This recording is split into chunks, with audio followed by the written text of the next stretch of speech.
आइए आज के प्रसंग को यहाँ पर उद्धृत करते हैं। स्वामी श्री प्राणनाथ जी महाराज, जिनको प्राण प्रिय सद्गुरु महाराज ने जागनी का बहुत बड़ा दायित्व सौंपा है। आपको श्री राज महाराज ने इस जगत पर सुंदर साथ को जगाने के लिए भेजा है। इसलिए संसार का काम न करते हुए, संसार में उलझे हुए, संसार के माया में पड़े हुए सुंदर साथ को जगाना है। किंतु बार बार माया के बंधन आ जाते हैं और माया के बंधन से मुक्त होने के लिए प्रयत्न करते हैं। इसीलिए तो श्री प्राणनाथ जी महाराज वाणी में सबसे पहले माया का प्रकरण लिखते हैं और उस समय अपने आप को सम्मिलित करते हुए कहते हैं, मैं तृण जुद कीदा फरी फरी, पछे तो गत मत मारी हरी, लई बस पोताने करी। तमे अनेक शिखामण कही, पण भरम आड़े में काई नवग्रही। मोसो एवी तोहज थई, जो वाणी तमारी में नवलही। बार बार माया के झंझट आ जाते हैं। यद्यपि स्वामी श्री प्राणनाथ जी महाराज स्वयं के लिए, स्वयं के परिवार के लिए कभी भी माया के उलझनों में नहीं पड़े, किंतु धर्म के लिए, राष्ट्र के लिए माया के उलझन में परिस्थितियां उनको डाल देती हैं। जब लगभग 13 महीने तक जेल में रह करके, प्रमोदपुरी में रह करके वापस श्री 5 नौतनपुरी धाम आए,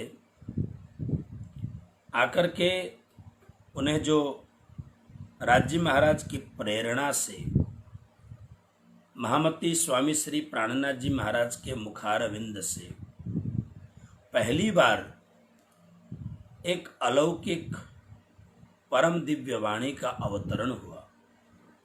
देखिए, अवतरण, वाणी का अवतरण इसलिए कहा जाता है क्योंकि कविताएं लिखी जाती हैं, कवि विचार करते हैं सबसे पहले।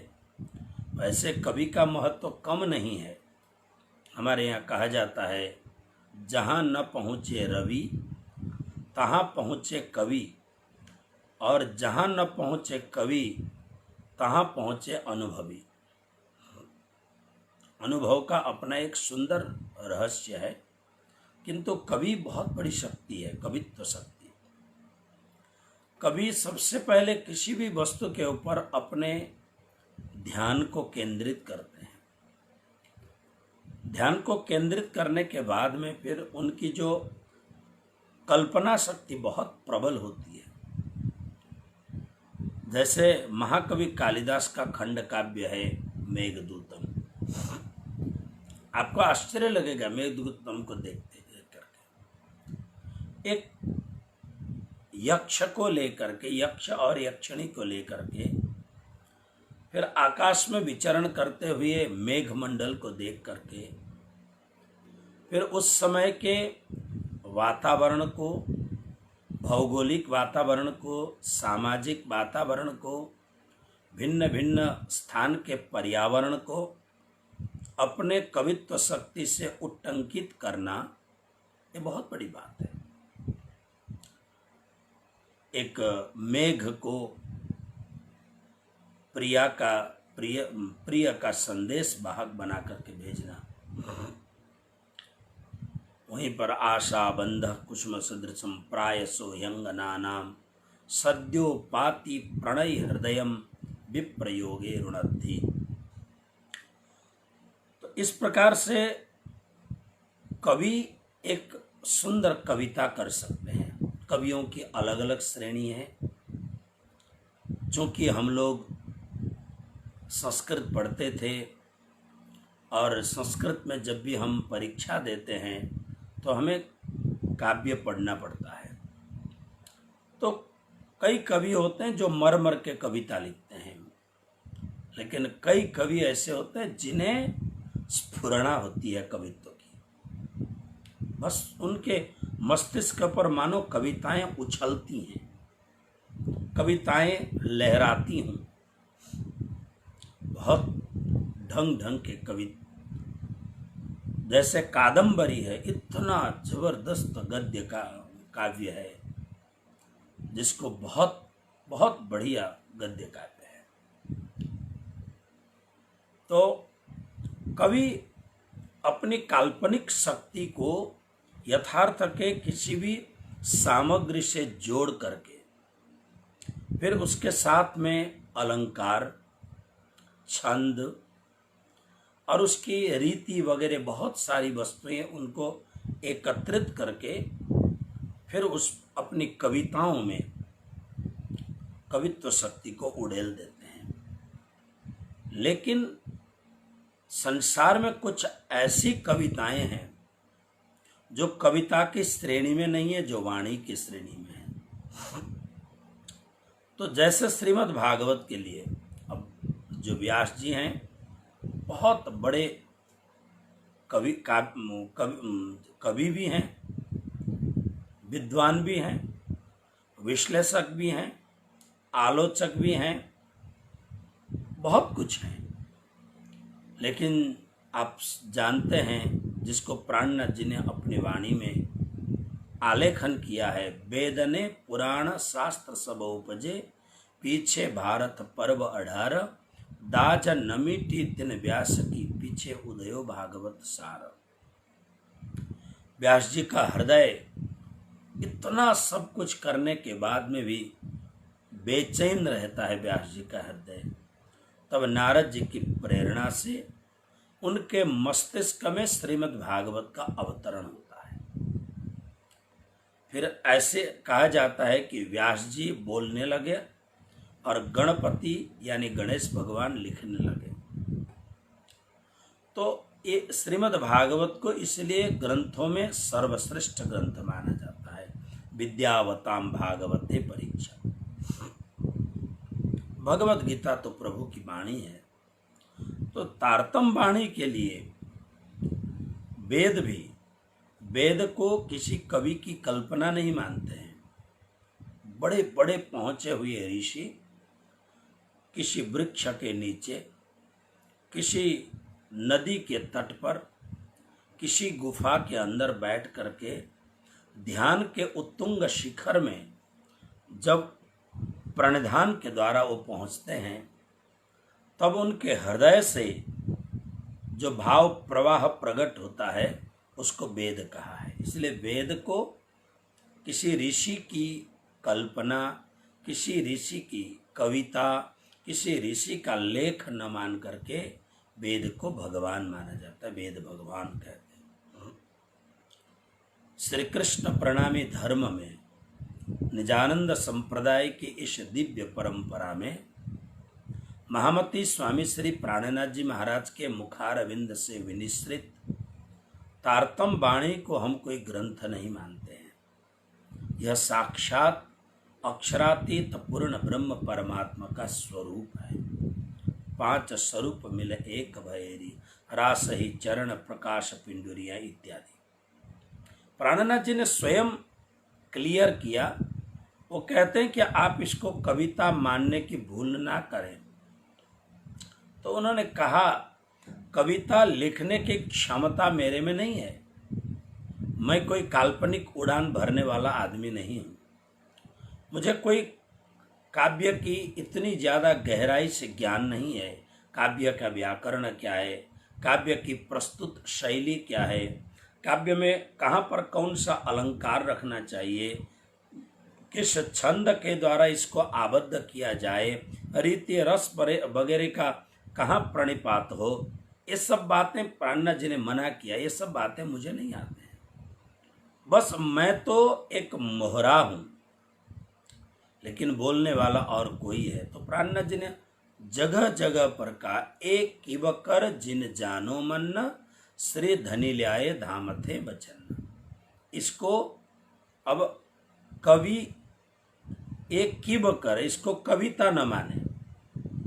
कविता को यहाँ किव शब्द का प्रयोग किया है, इसको कविता न माने।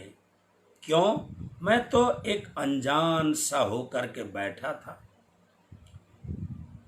आंखों से अविरल आंसुओं की धाराएं बहती थीं अपने प्रियतम, अपने सदगुरु की याद में। बस उस समय मेरे मुख से जो भी बात निकली, हमारे भाई उद्धव जी ने उसको आलेख किया।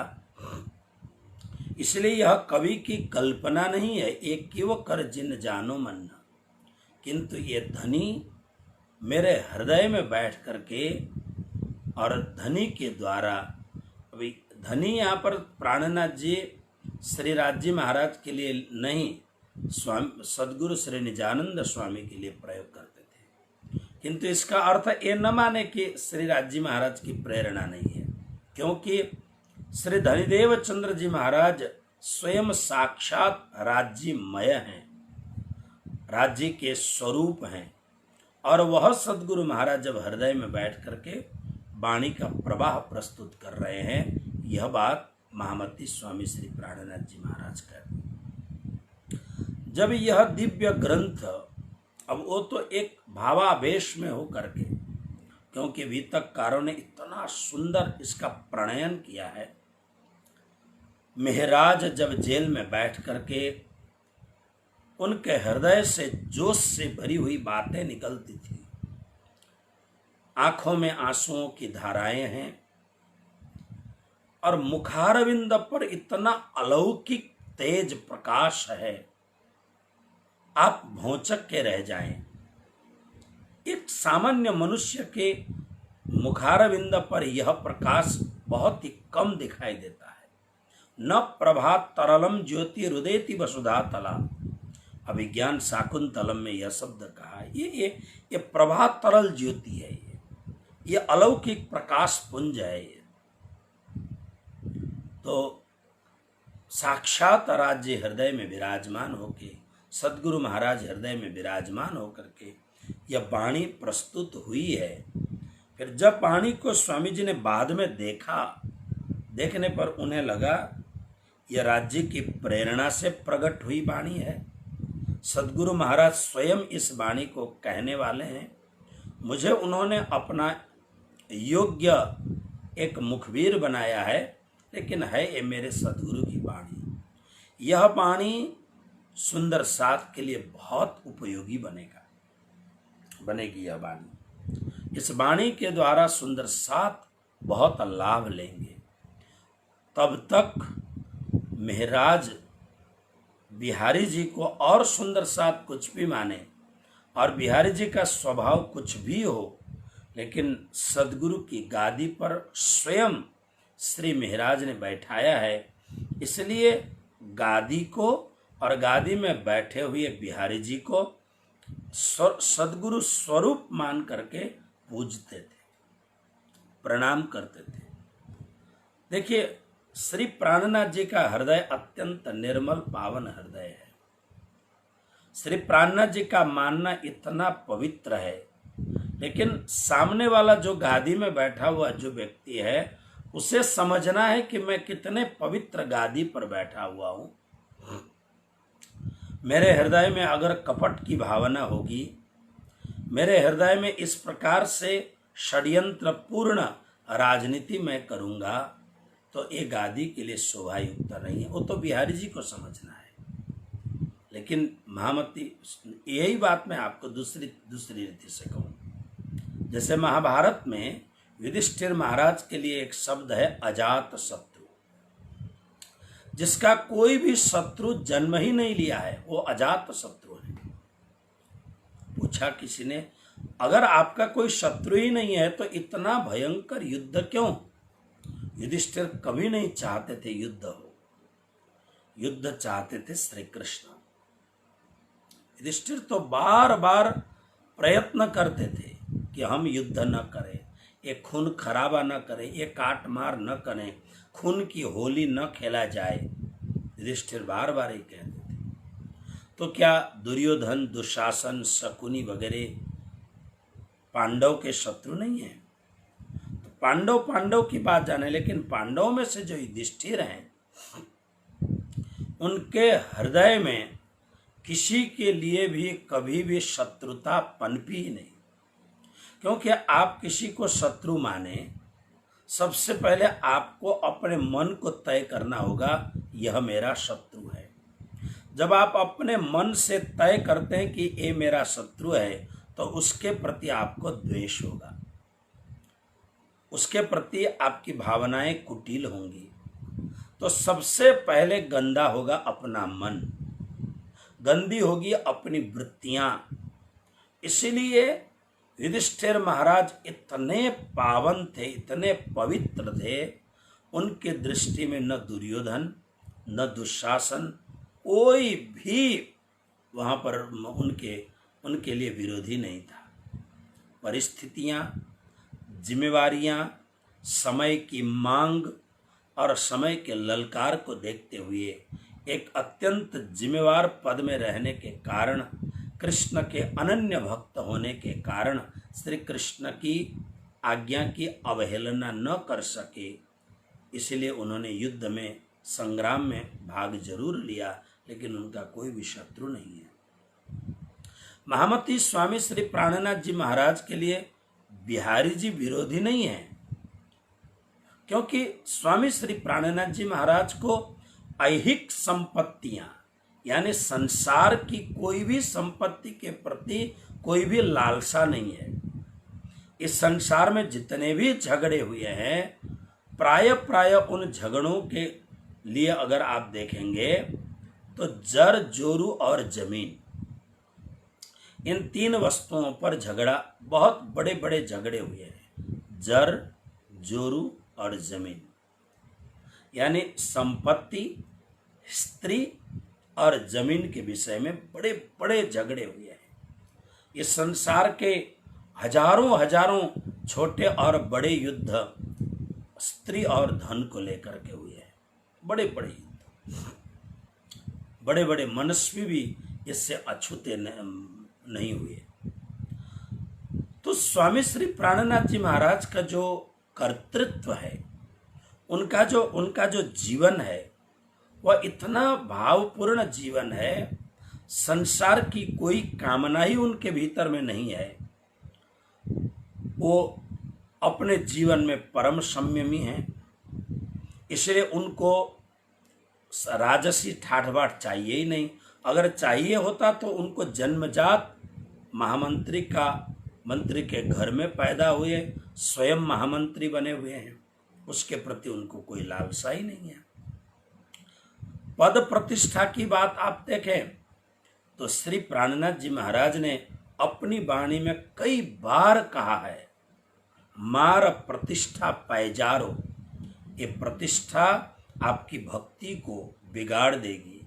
ये प्रतिष्ठा की कामनाएं आपके अध्यात्म जीवन को नष्ट भ्रष्ट कर देंगी।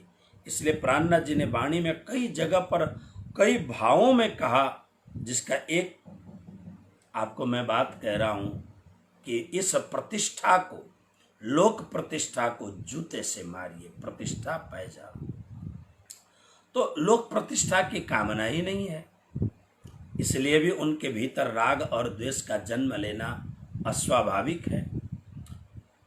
इसलिए वो उनके हृदय में कभी राग द्वेष जन्मे ही नहीं। मतलब इन सब चीजों को आप देखें तो ये तो मात्र अपने जीवन को निर्वाह करते हैं और अक्षरातीत पूर्ण ब्रह्म परमात्मा की दिव्य आज्ञा जो अपने प्राण प्रिय सदगुरु के द्वारा जो प्राप्त हुआ है, उस आज्ञा का प्राण दे करके अनुपालन कर रहे हैं।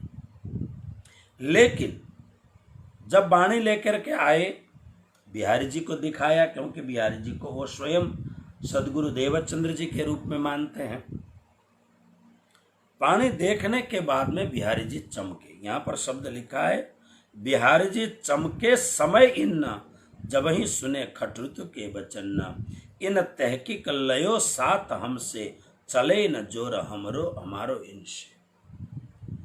देखिए, जब देखा तो रास, प्रकाश, खटऋतु, खटऋतु के वचन देख के, खटऋतु में जो 12 मासी हैं, 12 महीने में अलग अलग एक विरहिन कैसे विरह करती है, ये सब भावों को देख करके बिहारी जी चमके। यहाँ चमके शब्द का अर्थ है, बिहारी जी पद और प्रतिष्ठा के बहुत लोलुप थे, इसलिए उनको लगा कि मुझे किसी कारणवश सदगुरु महाराज की गादी तो मिल गई, लेकिन ऐसा लगता है कि सुंदर साथ के दिल में तो यही साम्राज्य करेगा। ये बड़ा, इसलिए इसके द्वारा प्रकट हुई इस वाणी को जाहिर में प्रचार होना नहीं देना है। तो इसीलिए बिहारी जी ने इसको रख दिया और आज्ञा दी, अभी इसकी जरूरत नहीं है। तो मुझे सदगुरु मानते हो और मैं तो यहाँ जाहिर में हूं, फिर किसके लिए तुम विरह करते हो। वाणी रख दी। बहुत सारी घटनाएं इन दिनों में हुई। पहली बात, सदगुरु की गादी के मूल वारिसदार थे स्वयं महामती प्राणनाथ जी, लेकिन उन्होंने सोचा राज जी महाराज की इच्छा, यहाँ बैठ करके मैं जागने नहीं कर सकूंगा, इसलिए क्यों ना ऐसा करें कि बिहारी जी को बहुत इच्छा है गादी में बैठने की और जरूरी भी है उनको, क्योंकि वह राजसी स्वभाव के हैं, इसलिए उनकी जो जरूरियात है वो यहाँ से पूरी हो जाएगी। इसलिए बिहारी जी को सदगुरु महाराज की गादी यानी खिजड़ा मंदिर में श्री 5 नौतनपुरी धाम के परम पावन गादी पर पहले गादीपति के रूप में श्री बिहारी जी को चंदन पुष्प आदि करके बैठाया। और बहुत बाद में जाके उसमें प्रसंग आता है कि श्री 5 नौतनपुरी धाम की गादी को छोड़ करके फिर चाकला मंदिर में जाके बैठे, बहुत समय के बाद में। अब देखिए, पूर्व की प्रेरणा के द्वारा, पूर्व में किए हुए सुकृत पुण्य के द्वारा, अच्छे कुल खानदान में जन्म लेना और इसी प्रकार से पद प्रतिष्ठा भी अच्छे ढंग से मिलना, ये सब कुछ होने के बाद में भी महामती प्राणनाथ जी ने बिहारी जी के लिए करने के लिए कोई कसर नहीं छोड़ी। यद्यपि बिहारी जी ने स्वामी श्री प्राणनाथ जी महाराज को पग पग में धोखा दिया है, हर जगह पर बिहारी जी, नाग जी और बालबाई, इनकी और 2-4 लोगों की टुकड़ी थी जो यही चाहते थे कि महाराज किसी भी ढंग से इस परिसर से बाहर चला जाए। लेकिन उन्होंने कितना कि जब सदगुरु महाराज ने 22 दिन के भीतर में कई बार कहा, मुझे लौकिक नाते से कोई महत्व नहीं है, इसलिए सुंदर साथ के हाथ और यह श्री 5 नौतनपुरी धाम की पूरी जिम्मेवारी मैं महाराज ठाकुर को प्रदान कर रहा हूँ। यहाँ तक कह दिया सुंदर साथ जी, मुझे और महाराज में जो दो समझेगा, यानी मेरे स्वरूप को महाराज के अंदर नहीं देखेगा, समझना वो मेरा प्रिय कार्य नहीं कर रहा है, वो धनी का प्रिय नहीं होगा। इतना सब कुछ होने के बावजूद भी बिहारी जी को अच्छा नहीं लगता था ये शब्द।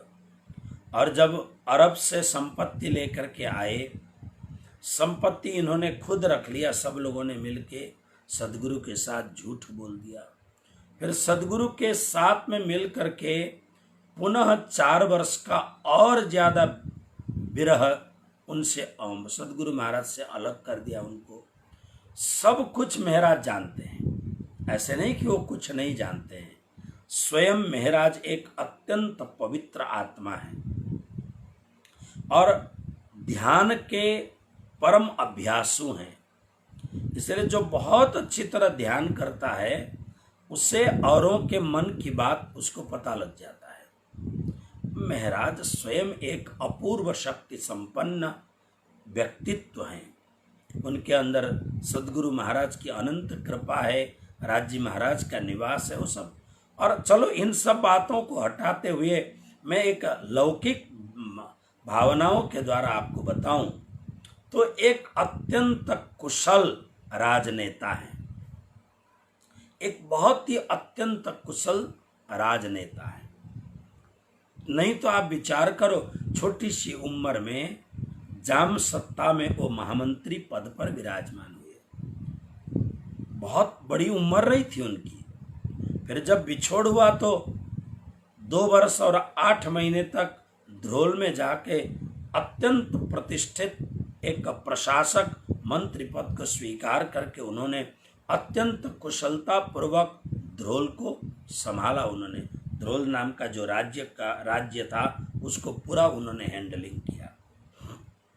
इतना मात्र नहीं, जब कल्ला जी ने जाम सत्ता के ऊपर कब्जा किया तो स्वयं महामती स्वामी श्री प्राणनाथ जी महाराज ने सूबेदार से, जो मुस्लिम सूबेदार था उस समय सरकार उसी की चलती थी, भले राजा ये छोटे छोटे थे लेकिन ये सब दिल्ली के अंतर्गत इन सब को टैक्स देना पड़ता था। इसलिए महामती स्वामी श्री प्राणनाथ जी कितने कुशल राजनीतिज्ञ थे, उन्होंने सूबेदार से मिल करके 500 पठान सैनिकों को ला करके कल्ला जी को गद्दी से उतरवा करके फिर जो गद्दी का जो वारिसदार था उसको बैठाया। तो इसलिए एक कुशल प्रशासक होने के नाते, राजनीति में अत्यंत निपुण होने के नाते, ये छोटी छोटी राजनीतिक चर्चाएं जो बिहारी जी, बालबाई सब मिलके करते थे, ये उनकी दृष्टि में नहीं आती है। ऐसी बात ही नहीं है, सब कुछ आती है बात है, लेकिन मर्यादा के कारण, झंझट ना हो इस कारण वो पीछे हट जाते थे। लेकिन अब जब इन्होंने देखा कि यहाँ पर बार बार बिहारी जामनगर में रहूं, अब घर में रह नहीं सकता हूँ क्योंकि मन में पूरी तरह भाव है मुझे अब पुनः संसार का काम नहीं करना है। धर्म पत्नी थी वो भी धाम पधार गई और वैसे कोई शादी करने की अब वैसे भी इच्छा नहीं थी। ये तो महान तपस्वी और महान संयमी व्यक्तित्व थे, इसलिए अब सोचा घर में रहूं तो अच्छा नहीं है, घर में रह के क्या करूँगा, है ना।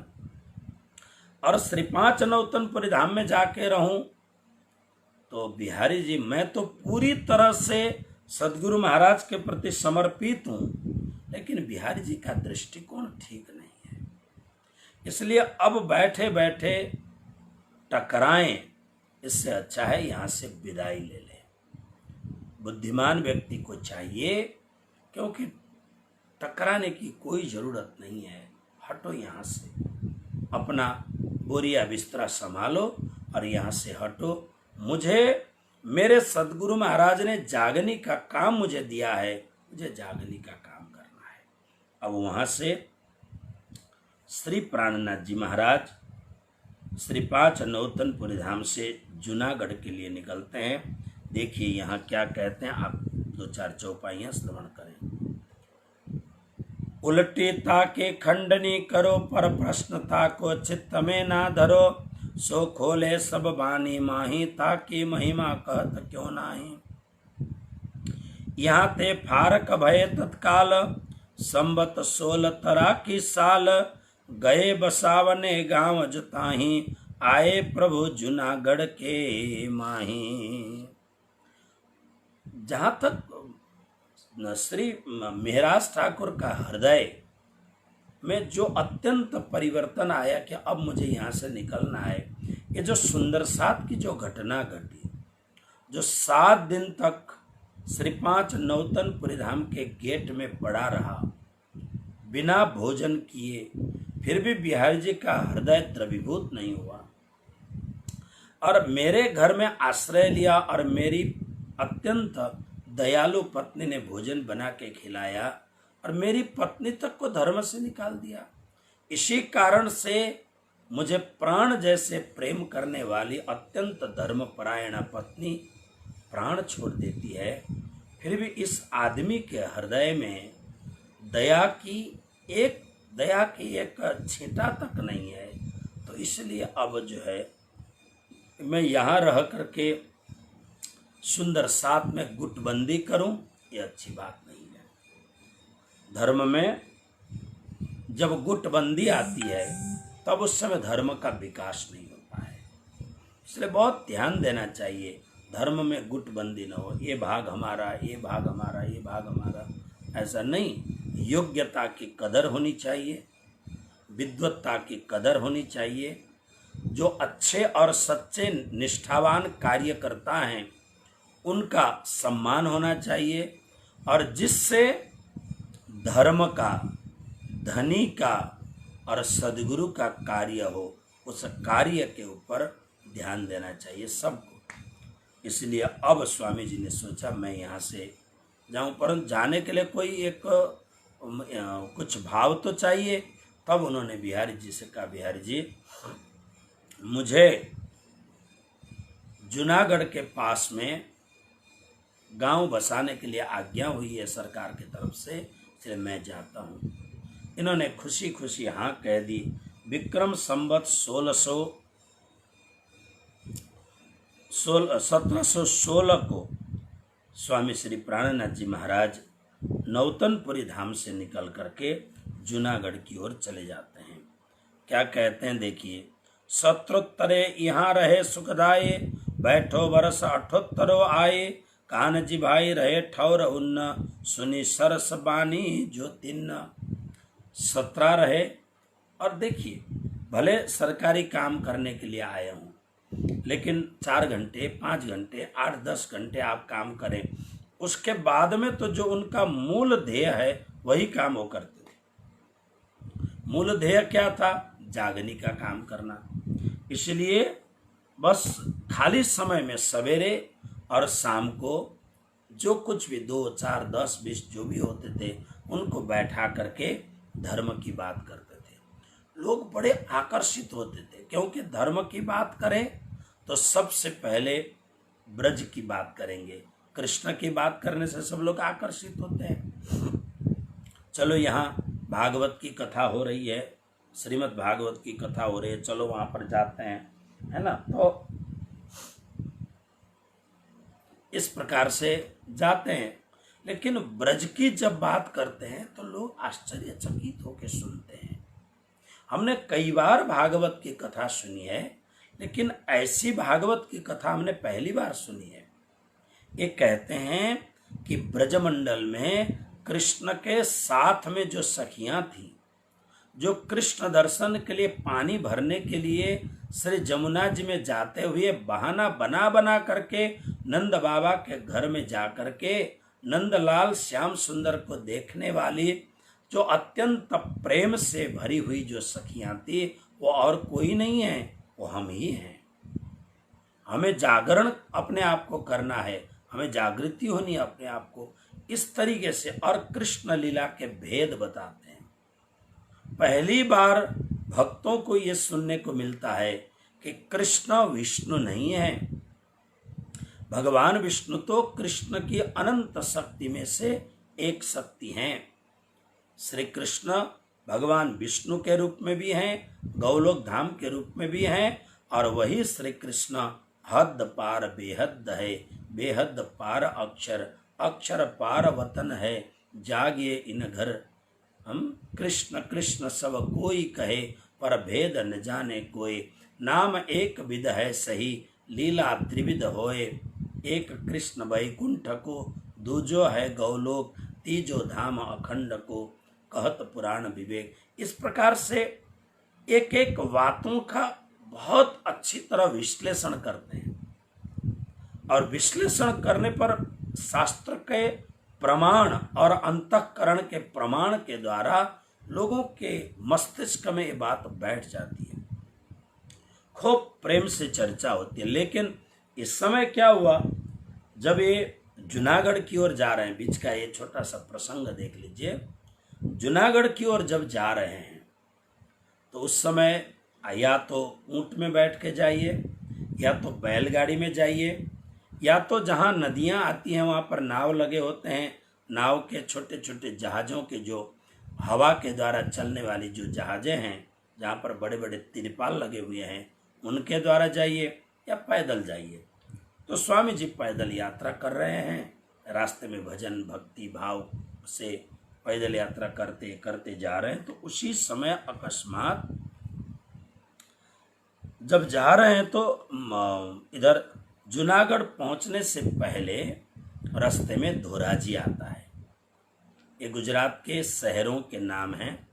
धोराजी में अब तो बहुत सुंदर मंदिर बन गया है, छोटा सा पुराने जगह को लेकर के मंदिर उसमें बना हुआ है। तो ये धोराजी में एक सुंदर कहीं विश्राम किया रात को, फिर प्रातःकाल एक तालाब के किनारे में आए, बोले यहाँ स्नान भी करेंगे, दैहिक क्रिया से निवृत्त होकर के इसी तालाब के किनारे बैठ करके चंदन बंदन लगाएंगे, माला पहनेंगे, भजन भक्ति करेंगे, अपना जो प्रातःकालीन जो 2-3 घंटे की जो क्रिया है, जो अपना जो धार्मिक है, वो सबको यहाँ पूरा करेंगे।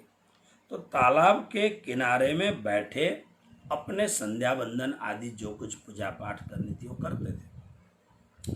क्योंकि स्वामी श्री प्राणनाथ जी महाराज सदगुरु महाराज के परम भक्त हैं, इसलिए प्राणनाथ जी के पास में सदगुरु महाराज के कुछ अवशेष हैं, जैसे गादी है और भी कुछ होंगे, वो हमेशा साथ में रखते हैं।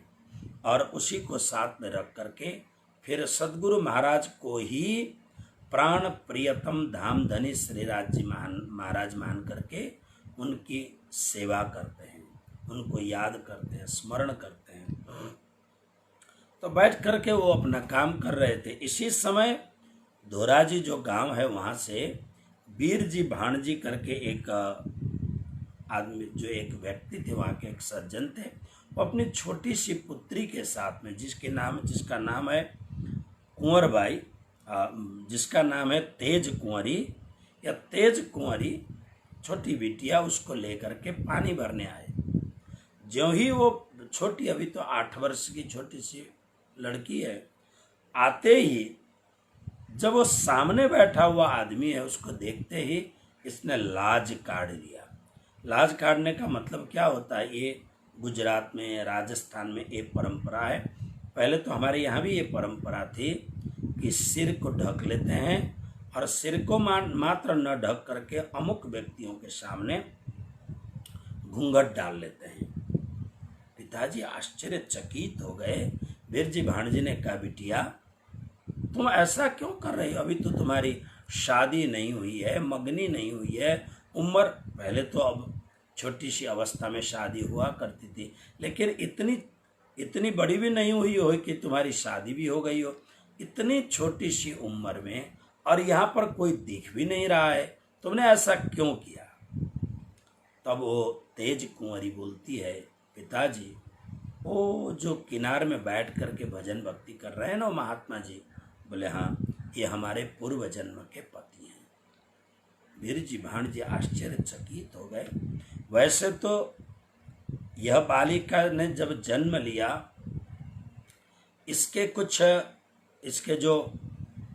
क्रिया में बहुत अलग ढंग की ये लड़की थी। ज्यों-ज्यों थोड़ी बड़ी होती गई त्यों-त्यों इसके जीवन चरित्र में सामान्य लड़कियों की भांति नहीं, एक ऐसा लगता था कि ये कोई दिव्य बालिका है ये। इसलिए वीर जी भाणजी को आश्चर्य के साथ साथ में विश्वास भी होने लगा। तुम कैसे कह सकती हो, आप उनको पूछिए, वो हमारे पूर्व जन्म के पति हैं। वीर जी भाणजी 1-2 बातें ऐसी कही तेज कुंवरी ने, वीर जी भाणजी को जरा लगा कि अरे ये क्या है, जरा पूछ लूं। तो बिटिया को लेकर के वहाँ पहुँचे, प्रणाम का व्यवहार हुआ। महामती स्वामी श्री प्राणनाथ जी महाराज गुजरात के खेडूतों का जो वेश है, एक पायजामा नुमा पहनते हैं, लेकिन ये पायजामा बहुत अलग टाइप का होता है। घुटने से ये जो घुटन ये जो है इससे ऊपर तो बहुत बड़ा होता है और नीचे बिल्कुल छोटा होता है। ये थोड़ा अलग टाइप का पायजामा होता है। वो पहनते थे, ऊपर एक सफ़ेद जामा नुमा होता है जो छोटा छोटा होता है, जो यहाँ के गुजरात का एक पारंपरिक वेशभूषा है। लेकिन आपको ये वेशभूषा ऐसा लगे जैसे कोई साधु का हो, ऐसा बहुत सुंदर यहाँ की पारंपरिक है। बहनों का भी पुरुषों का भी एक पारंपरिक वेशभूषा, बहुत अच्छा वेशभूषा है। आपने कभी टेलीविज़न में गरबा के टाइम में जब नवरात्रियाँ होती हैं उस समय पुरुष इस भेष को पहन करके खूब नाचते हैं, जिसको गरबा रामत रास कहा जाता है।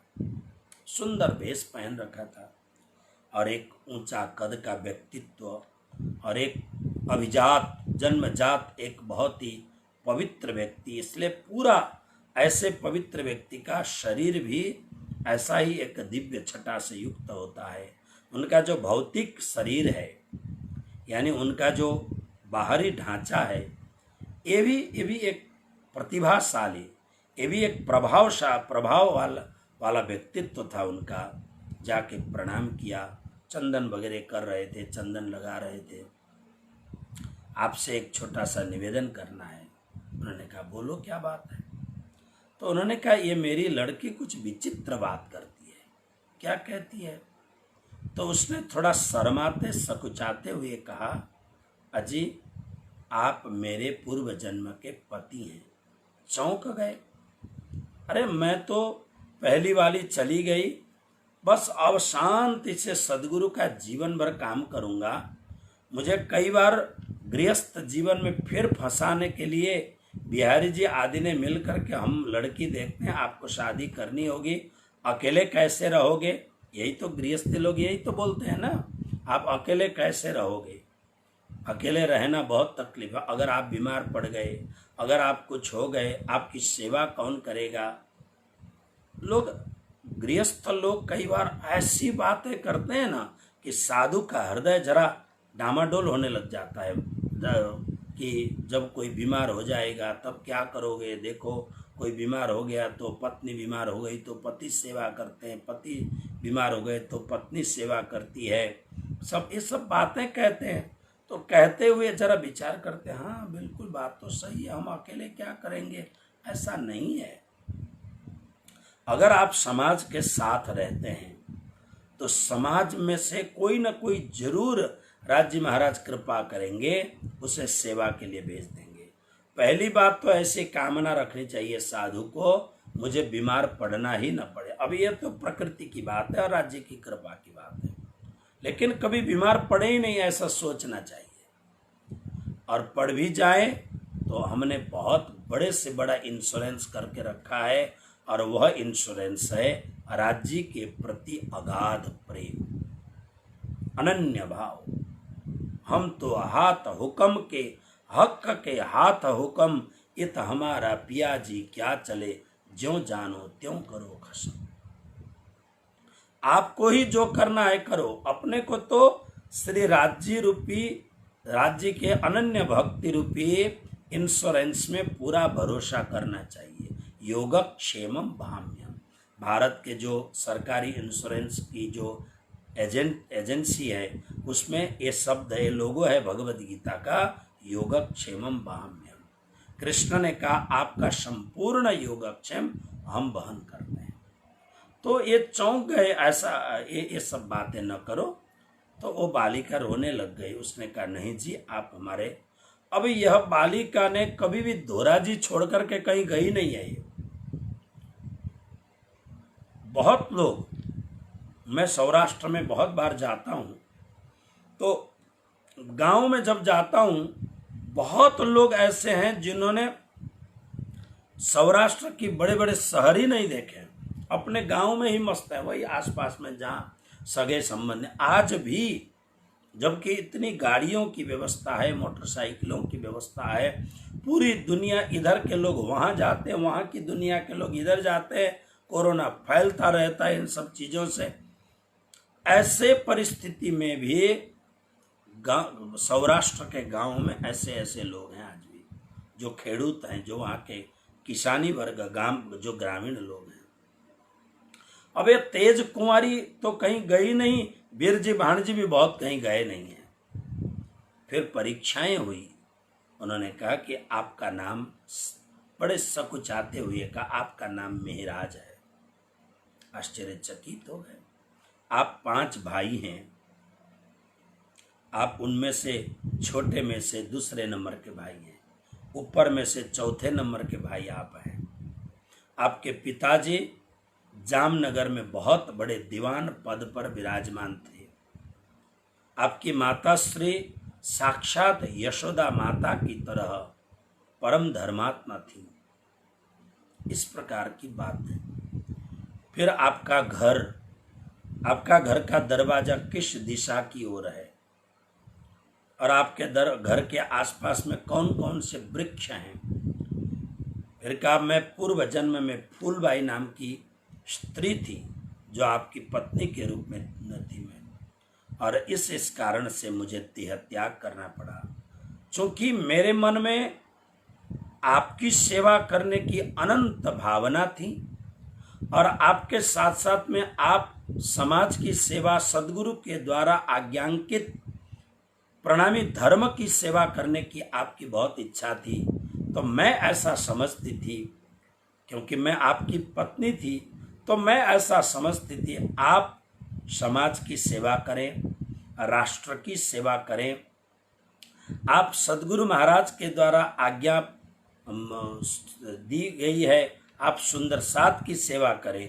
जब आप 24 घंटे केवल इसी उधेड़बुन में और इसी काम में लगे रहेंगे, आप भी तो संसार में ही आए हैं, आप भी आकाश, वायु, अग्नि, जल, पृथ्वी से बना हुआ ये कच्चा शरीर आपका है। तो मेरी बहुत इच्छा थी कि आप जब पूरी तरह समाज की सेवा करेंगे तो आपकी सेवा मैं करूंगी, पूरी तरह से प्राण धन लगा करके आपकी सेवा मैं करूंगी, और आपकी सेवा के साथ साथ में जहां जहां जरूरत पड़ेगी सुंदर सात जमात की सेवा भी हम करेंगे। ऐसी मन में ख्वाहिश थी, किंतु बिहारी जी की कठोरता माध्यम बन करके मुझे ये सेवा पूरी तरह से करने नहीं दिया गया। तो मेरे मन में ये जो सेवा करने की भावना थी, उस भावना को पूरा करने के लिए मैं वापस आई। आज ही श्रीमद् भगवद गीता के प्रसंग में 8वें अध्याय में आज का जो प्रातःकालीन स्वाध्याय, गीता स्वाध्याय का जो हमारा प्रसंग है, उसमें आज के ही दिन हमने भक्तों से बात कही थी कि जो 8वें अध्याय का जो 5वां श्लोक है, अंत काले चमामेव स्मरण मुक्त्वा कलेवरम यः प्रयाति समद्भावम याति नास्त्यत्र संशयः। अंत काल में मुझे स्मरण करते हुए अपने शरीर को छोड़ता है, वह मुझे ही प्राप्त होता है। फिर 6ठे श्लोक में कहा, यम यम वापि स्मरण भावम त्यजत्यन्ते कलेवरम तम तमे वैतिकम तेय सदा तद्भाव भावितः। अंतिम समय में जिसकी चित्तवृत्ति जहाँ पहुँचती है, आने वाले समय में उसको वही जन्म प्राप्त होता है। इस भावना से यह जो डेथ फिलॉसफी है,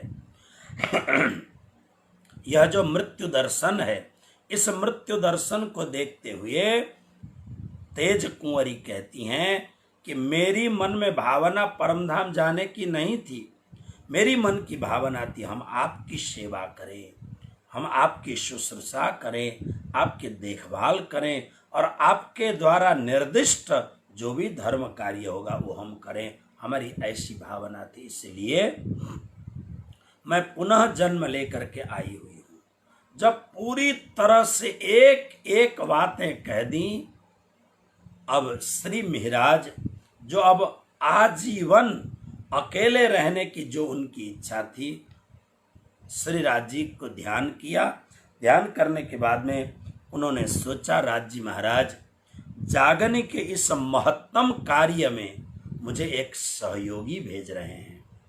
तो तेज कुंवरी को कहा, तेज कुंवरी तुम हो तो बहुत छोटी, लेकिन तुम्हारी प्रतिभा, तुम्हारी जो इंटेलेक्चुअलिटी है, ये इतना अपर लेवल का, इतना बहुत बड़े लेवल का है, मैं तुमसे कुछ बातें करूंगा, तुम सहमत होगी? बोले जरूर, आप जो भी बात करेंगे मैं सहमत होंगी, बस आप मुझे पत्नी के रूप में स्वीकार करिए, क्योंकि मैं केवल सेविका बन के नहीं चलना चाहती हूँ, मुझे पत्नी के रूप में से स्वीकार करिए, और जो भी आप कहेंगे मैं आपको आपके प्रश्नों का उत्तर दूंगी। तो श्री प्राणनाथ जी महाराज ने जीवन के संदर्भ में कुछ ऐसे गुप्ततम प्रश्न किए जिनको तेज कुंवरी ने स्वीकार किया कि मुझे आप अपनी, ताकि समाज में मुझे एक नाम मिले कि मैं प्राणनाथ की पत्नी हूँ, मैं मेहराज की पत्नी हूँ। इसके अलावा मेरे जीवन की कोई भी कामना नहीं है, बस मेरा तो एक ही लक्ष्य है, आपके चरण की सेवा और आपके द्वारा निर्दिष्ट सुंदर सात समाज की सेवा, और मेरे जीवन का और कोई भी ख्वाहिश, कोई भी कामना नहीं है। जब महाराज को लगा कि नहीं, ये वास्तव में मुझे मेरे जागने के इस महायात्रा की एक अत्यंत अनुशासित सेविका और सहयात्री बन सकती है, इस बात को राज्य की आज्ञा समझ करके उन्होंने स्वीकार किया और कहा अभी तुम छोटी हो, जहाँ मुझे लगेगा वहाँ अवश्य मैं तुम्हें बुलाऊंगा, फिर तुम्हें सेवा में लगाऊंगा, अभी तुम अपने पिताजी के साथ रहो। ये छोटी सी घटना बीच में घटी। उसके बाद में ये जूनागढ़ आए। जूनागढ़ गुजरात का, जूनागढ़ देखिए, गुजरात 3 भाग में विभाजित है, 4 भाग में। गुजरात का एक ओवरऑल मैं आपको नक्शा बताऊं। अहमदाबाद से आगे जाने पर गुजरात 2 भाग में, गुजरात का जो पश्चिम भाग है वो 2 भाग में विभाजित होता है। एक भाग को सौराष्ट्र बोलते हैं, जो दक्षिण की ओर मुड़ा हुआ है, दक्षिण पश्चिम की ओर, और एक भाग कच्छ बोलते हैं, जिसको, जो गुजरात का ही भाग है, जो पश्चिम और उत्तर के भाग में विभाजित है। तो पश्चिम और दक्षिण के भाग का जो कॉर्नर, जो गुजरात का सौराष्ट्र है, यह सौराष्ट्र में बहुत सुंदर सुंदर स्थान है। इनमें से यह जो जूनागढ़ है, यह जूनागढ़ भगवान दत्तात्रेय का स्थान है। जूनागढ़ में बहुत ही ऊंचा पर्वत है, जहाँ पर शायद 11,000 कितने सीढ़ियाँ हैं। मैं तो चढ़ कर के ऊपर तक गया हूँ, 2 दिन तक उठ नहीं सका, इतनी ऊंचाई में है। जबकि मैं श्री 5 नवतनपुरी धाम में रहता था, तो श्री 5 नवतनपुरी धाम में रहते हुए उस समय वहाँ मैं गया था हमारे साथियों के साथ में, बहुत ऊंचे पर। तो वहाँ भगवान दत्तात्रेय का स्थान है। वहाँ पर वीर विक्रमादित्य के भाई भर्तृहरि का स्थान है, गुरु गोरखनाथ का वहाँ स्थान है।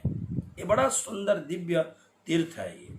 और यही जूनागढ़ भक्तों में अग्रगण्य परम भक्त, जिनको भगवान श्री कृष्ण ने आमने सामने इन्हीं आँखों के द्वारा देखें, ऐसे 52 बार यानी 52 टाइम्स श्री कृष्ण ने जिनको दर्शन दिया, वो नरसिंह मेहता, जिनको प्राणनाथ जी ने वाणी में स्थान दिया है, नरसैया तणो निर्धार, वो नरसिंह मेहता की पुण्य भूमि है जूनागढ़। और आपको आज के हिसाब में बताऊं तो आम का जब सीजन होता है, तो आम के सीजन में जूनागढ़ का जो भूमि विस्तार है, यहाँ पर 2 प्रकार के आम, एक तो केसर और एक हाफुंजा, हाफूस जिसको बोलते हैं। इसमें खास केसर, यहाँ का जो केसर का जो आम है वो विश्व का सर्वश्रेष्ठ स्वादिष्ट आम है। यह आम साल में एक बार जब अमेरिका जाता है तो एक आम 3-3, 4-4 डॉलर का बिक्री होता है, एक आम। और हमारे गुजराती खूब प्रेम से खरीद के खाते हैं। तो इस प्रकार से जूनागढ़ में पहुंचे। जूनागढ़ में जाकर के उन्होंने दोनों काम किया। अब एक तरफ वो नगर बसाने का काम करते हैं, तो पूरी तरह से प्लान करके, डिजाइन बना करके। अब प्राणनाथ जी कितने सक्षम हैं, इस बात को आप चरचनी पढ़ेंगे तो पता लगेगा आपको। चरचनी का जो प्लान किया है प्राणनाथ जी ने, और श्री कृष्ण प्रणामी धर्म में, श्री कृष्ण प्रणामी धर्म में जो यह आप देखेंगे पद्मावतीपुरी धाम में जो गुम्मट साहिब और बंगला साहिब हैं, एक गुम्मट साहिब और बंगला साहिब आप देखेंगे आपको आश्चर्य लगेगा। ये स्वयं प्राणनाथ जी का अपना आर्किटेक्ट प्लान किया हुआ है, अपने आप उन्होंने किया है, इस प्रकार से बनना चाहिए। आज उसको लगभग 350 वर्ष से ऊपर हो गया है। प्रणामी धर्म का एक महिमा मंडित प्राचीनतम स्थान है श्री 5 पद्मावतीपुरी धाम। तो कहने का भाव ये है कि प्राणनाथ जी इतने प्रगल्भ विचार, वो हर प्रकार से बहुमुखी प्रतिभा के धनी थे महामती प्राणनाथ जी। तो एक तरफ वो सरकार का यह कार्य करते हैं, शाम सवेरे चर्चा करते हैं, और धीरे धीरे चर्चा में लोग आने लग गए। और इसी दरमियान क्या हुआ कि जूनागढ़ में एक बहुत बड़े पंडित थे, जबरदस्त ऐसा पंडित, अगर पंडित ने कह दिया ये ऐसा ही हो सकता है, उस बात की काट उसको ना कहने वाला दुनिया में कोई विद्वान नहीं था। और जिसको हाँ कहा उसको ना नहीं, और जिसको ना कहा उसको हाँ नहीं, इतने विद्वान थे वो, एकदम प्रगल्भ विद्वान हरजी व्यास जी। तो अकस्मात हरजी व्यास जी, अब छोटा सा एक प्रसंग जो श्री जी के साथ जुड़ रहा है मैं आपको बताऊं। हरजी व्यास जी हो गए बीमार। हरजी व्यास जी बीमार हो गए तो हरजी व्यास जी के यहाँ पर एक सेवक थे कांजी भाई, बड़ी सुंदर सेवा करते थे। जब हरजी व्यास जी बहुत बीमार हो गए तो क्या कहते हैं, हरजी व्यास एक ब्राह्मण जोए, रहे ताके कानजी चाकर होए, आजारी व्यास पर्यो जबही, भोम उतार्यो ताको तबही। बीमार होते होते होते इतने बीमार हो गए, अब घर के लोगों ने सोचा हरजी व्यास जी अब मर जाएंगे। तो पलंग से नीचे जमीन में गोबर से लीप करके, तुलसी दल रख करके जमीन में, जैसे मरने से पहले अब ये आदमी मरने वाला है तो पवित्र जगह पर रखते हैं, ऐसी जगह पर उनको रख दिया। और रखने के बाद में लोग बात करने लग गए, भाई अब बिल्कुल प्राण निकलने वाले हैं, इनके हाथ से दान पुण्य कर दो। ये गाँव में आज भी होता है कि गाँव में आज भी कोई धाम जाने वाला हो ना, मैंने दादा दादी सबको देखा इस प्रकार से धाम जाने वाले हों तो अभी प्राण गए नहीं हैं, तो हमारे प्रणामी सुंदर साथ क्या करते हैं, आरती बढ़िया सा सजा करके, और देखो एक तरफ तो रोना धोना लगा हुआ होता है क्योंकि अब गए तब गए, तो उसी समय पारायण शुरू कर देते हैं, नित्य पाठ चालू कर देते हैं, बहुत बढ़िया है। और खास करके नेपाल में मैंने देखा बचपन से ये सब क्रियाएं, मेहर सागर पाठ शुरू हो जाता है, धाम वर्णन का पाठ शुरू हो जाता है, अब ब्रह्म सृष्टि लीजिए हारे सैया प्रगट, ये सब शुरू कर देते हैं। कोई नज़दीक में कोई ब्राह्मण पंडित या कोई ऐसा हो तो भाई तुम पारायण पढ़ो, पारायण शुरू करवा देते हैं।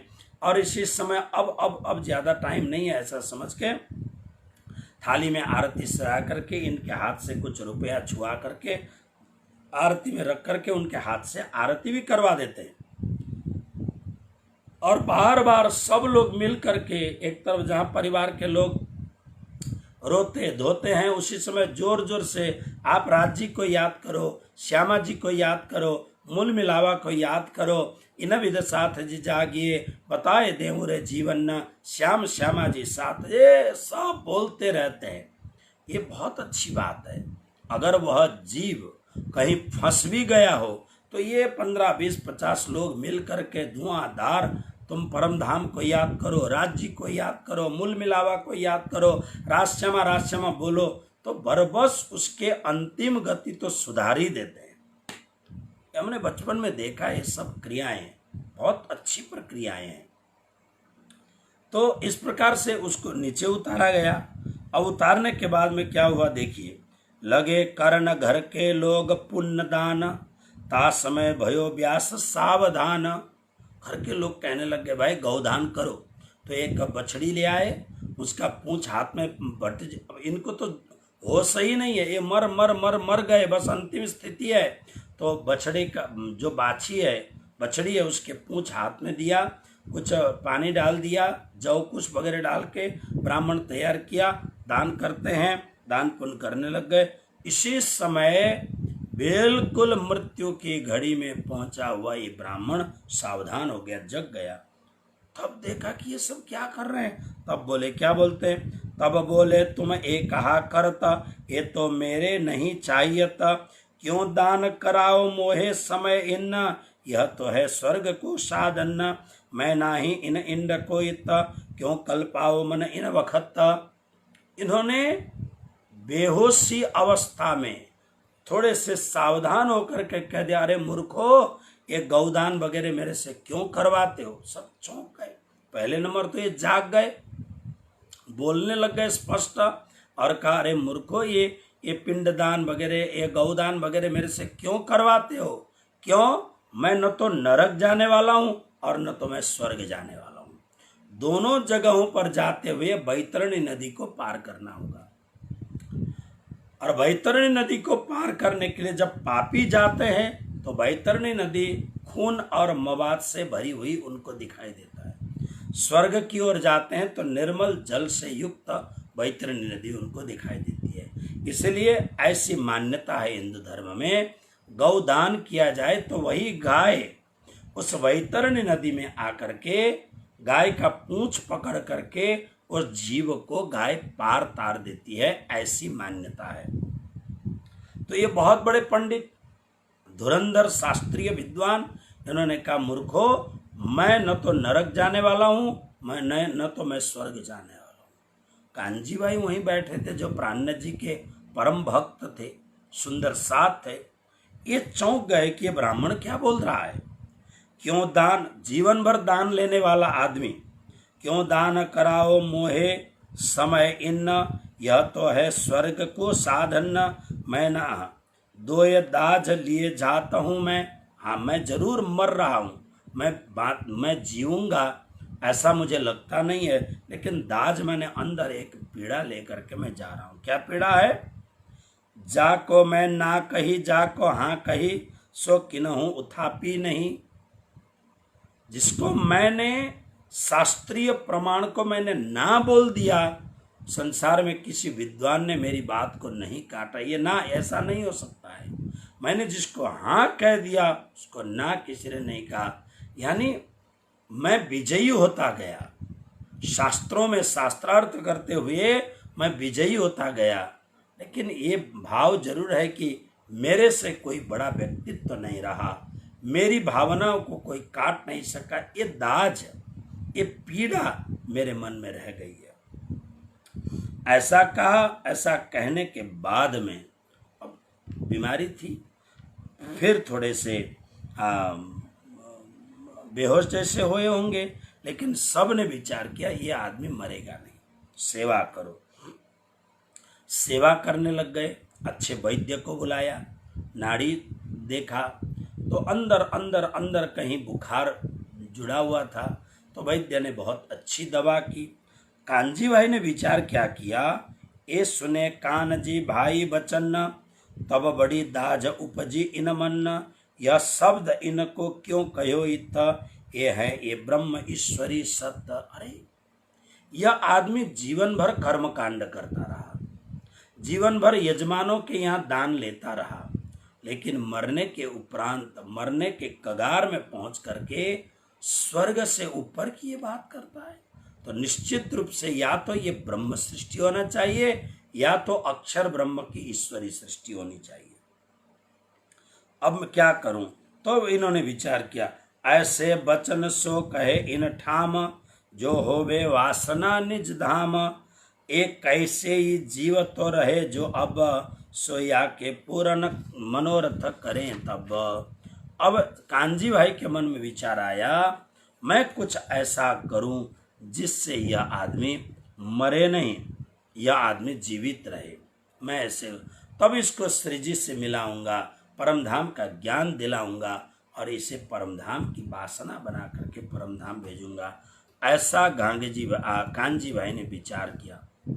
और कानजी भाई आकर के श्री जी से कहते हैं, क्या बोलते हैं देखिए, ये बात आए कानजी भाई करे, सो सुन श्री जी चित्त में धरे, जो जीवताई रहे समय इन, तो कहूँ चर्चा के इन्हें वचन। आकर के श्री जी को कहते हैं, अगर ये जीवित रहे तो आपको इन्हें सुंदर साथ बनाना है।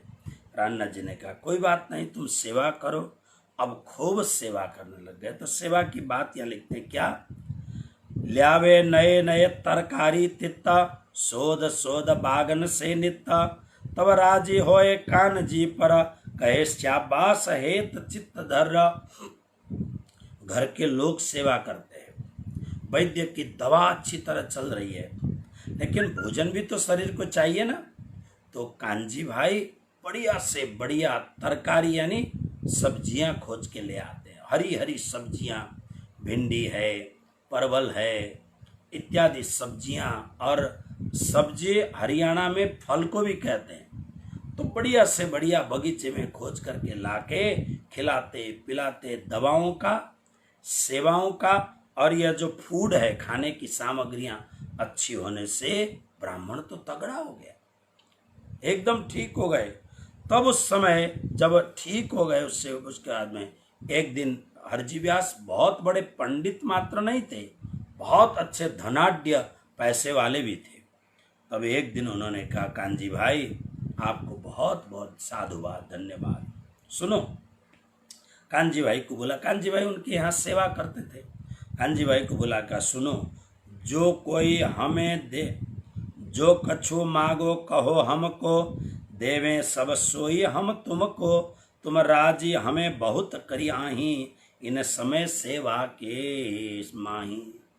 गरीब थे, तुमने मेरी इतनी सेवा की है, तुम जो मांगो सो मैं दूं।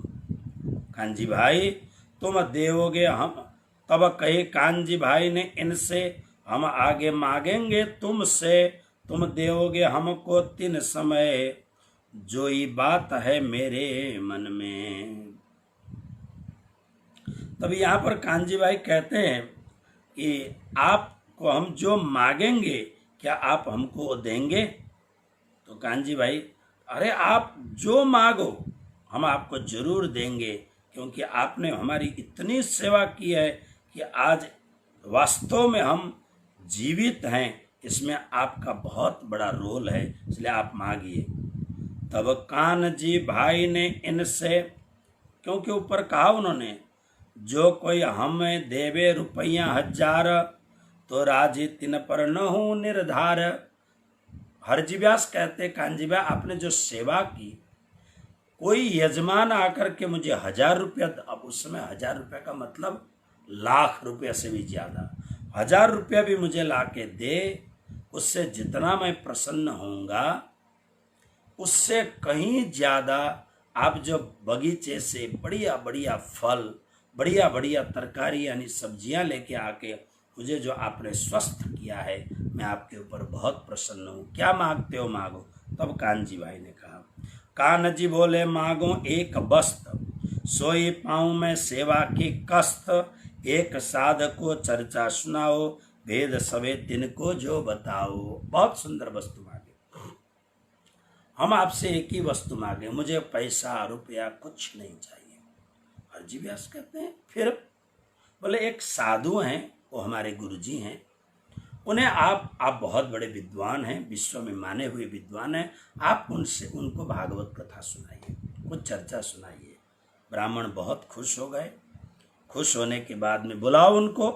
तो प्राणनाथ जी को जाके कहा, प्राणनाथ जी अपने सेवकों के साथ आए, और आने के बाद में श्री प्राणनाथ जी महाराज के साथ खूब जोर से बढ़िया सी चर्चा होने लग गई, और इतना बढ़िया चर्चा। लेकिन जो भी चर्चा वो करते हैं, बात तो उन्होंने की स्वर्ग से ऊपर का मैं हूं, लेकिन बातों में सब खिचड़ी बात करते हैं, स्वर्ग वैकुंठ सब एक ही है। परब्रह्म परमात्मा भगवान विष्णु भगवान कृष्ण राम सब एक ही प्रकार के बात करते हैं। तो बात करते करते उन्होंने श्री नारायण भगवान के रहने का जो स्थान है, प्राणनाथ जी देख रहे थे कोई ऐसी आंटी घुटी मुझे मिल जाए ताकि मैं हरजी व्यास के ऊपर हरजी व्यास को समझाऊं। लेकिन ये इतने बड़े विद्वान हैं, अगर मैं बीच में टोकूंगा तो ये नाराज हो जाएंगे, कोई ऐसा तत्व मुझे मिले। तो उन्होंने 1 महीने चर्चा सुनने के उपरांत एक की मिल गई। क्या?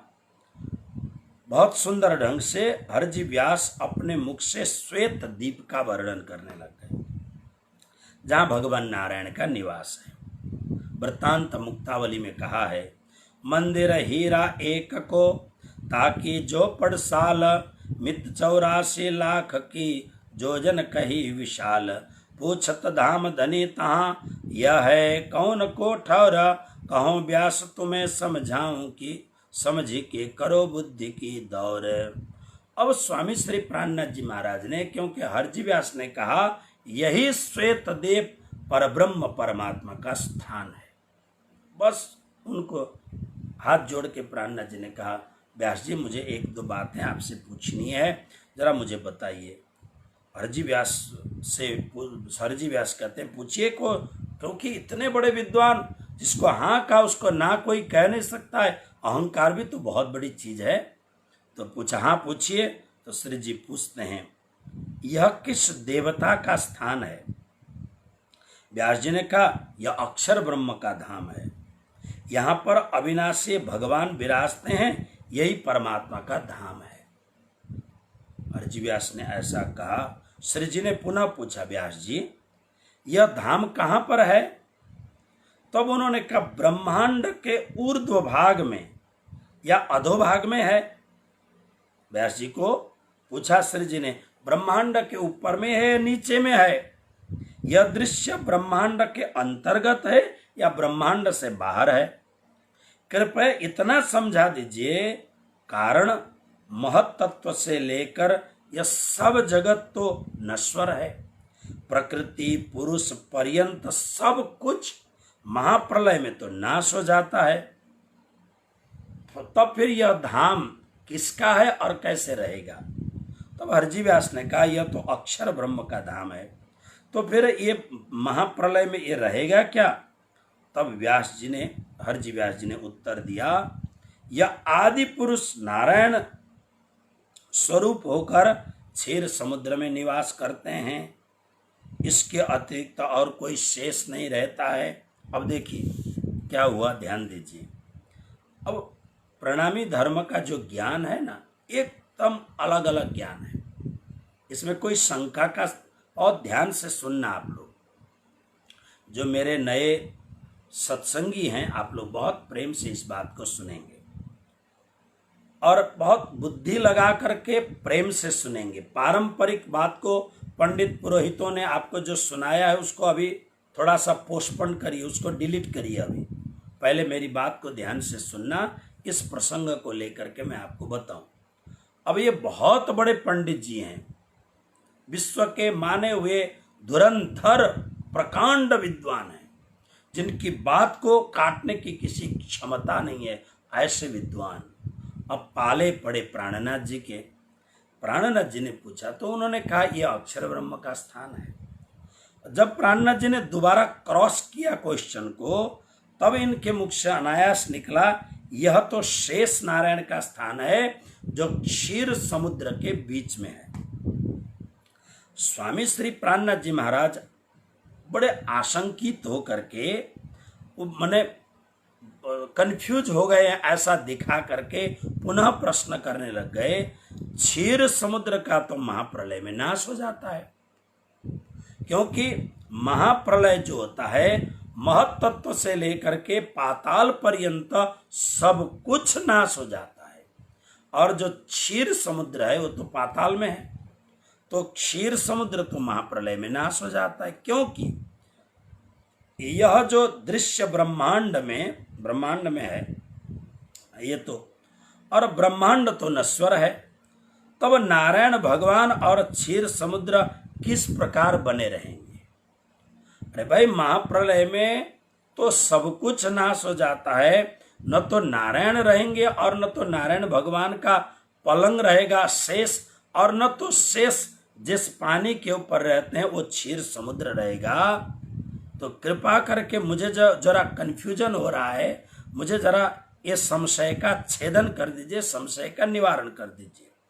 बारंबार श्री जी ने जब बार बार पूछा, अब देखिए, अब व्यास जी का कंठ सूखने लग गया। व्यास जी विचार करने लग गए कि ये क्या है।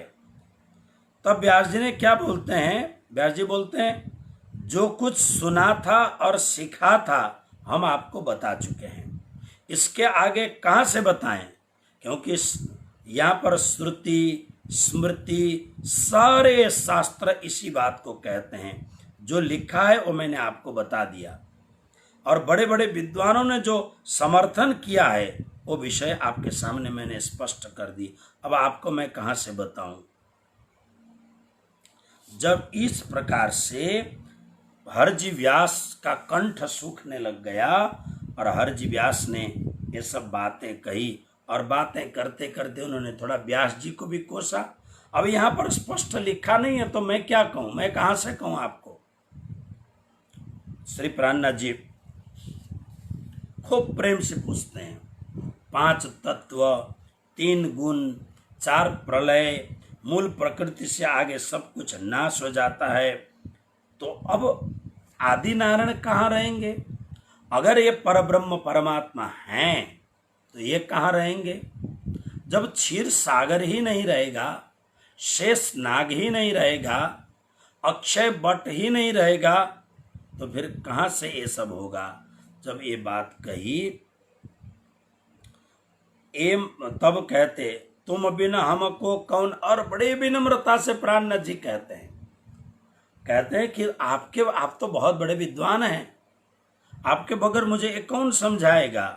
तो क्या कहते हैं देखो, दई गारी आचार्य को, तब हरजी व्यास ने आचार्यों यानी व्यास प्रभृति जो आचार्य उनको गाली दिया, सब स्पष्ट लिखते नहीं है तो मैं आपको क्या बताऊं। जब इतना कहा तो श्री प्राणनाथ जी महाराज को एकदम जोश आ गया, क्योंकि उनको स्थान मिला ना कहने के लिए, बड़ा जोश आ गया। और जोश आने पर उन्होंने इस समय हरजी व्यास के सामने जो भागवत ग्रंथ था उसको अपने पास में ले लिया, और पास में ले करके फिर हरजी व्यास को कहने लग गए, व्यास जी, क्योंकि अब जब प्राणनाथ जी ने कुछ ऐसे प्रश्न किए जिन प्रश्नों का उत्तर हरजी व्यास जी के पास नहीं था, तो इनका घमंड चकनाचूर हो गया। इसका मतलब ऐसा है, सुनिए, ये ऐसे बेतु के अहंकारी नहीं थे। अहंकारी में भी बहुत फर्क है, जो भीतर अहंकार लेके नहीं, विद्या का अहंकार है उनको, लेकिन व्यक्ति बड़े विनम्र हैं। हरजी व्यास के इन वचनों से पता लगता है ये आदमी बड़े अच्छे हैं। कई लोग बड़े अहंकारी होते हैं, बहुत घमंडी होते हैं कई लोग।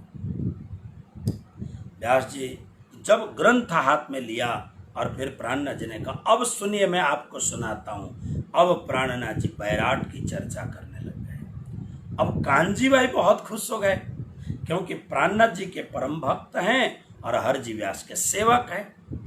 हरजी व्यास को मुक्ति देनी है, इसलिए प्रणामी बनाना है। तो कान्जी भाई बड़े खुश हो गए। खुश होकर प्राणनाथ जी के पास में गए और जाकर के क्या बोलते हैं सुनिए। तब इत बोले कान जी कर खांत, इन्हें पूछो अक्षरातीत की बात, एक किन विद करे या कि विख्यात, सो जुआव लीजिए साक्षात।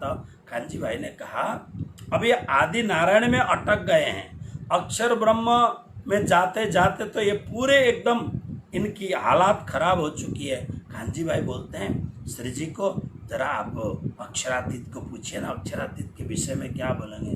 प्राणनाथ जी को इतना जोश आया, कान्जी भाई को ऐसे कोने से, हटो यहाँ, अरे ये नारायण में गोता खा रहा है, अक्षर ब्रह्म की इसको शुद्धि नहीं है, अक्षरातीत की बात करते हो तुम, बैठो करके प्राणनाथ जी ने थोड़ा हाथ से उसको तब बोले जो समय श्री प्राणनाथ कान्हा जी को धक्का दिया कर हाथ ऐसे अब बैठो करके धक्का दे करके, क्या इनको हम पूछे इनमें, ये तो धाक रया अक्षर में, क्षर का ठिकाना नहीं है इसकी बुद्धि का, अक्षर तो बात ही अलग रही और अक्षरातीत की तुम बात करते हो।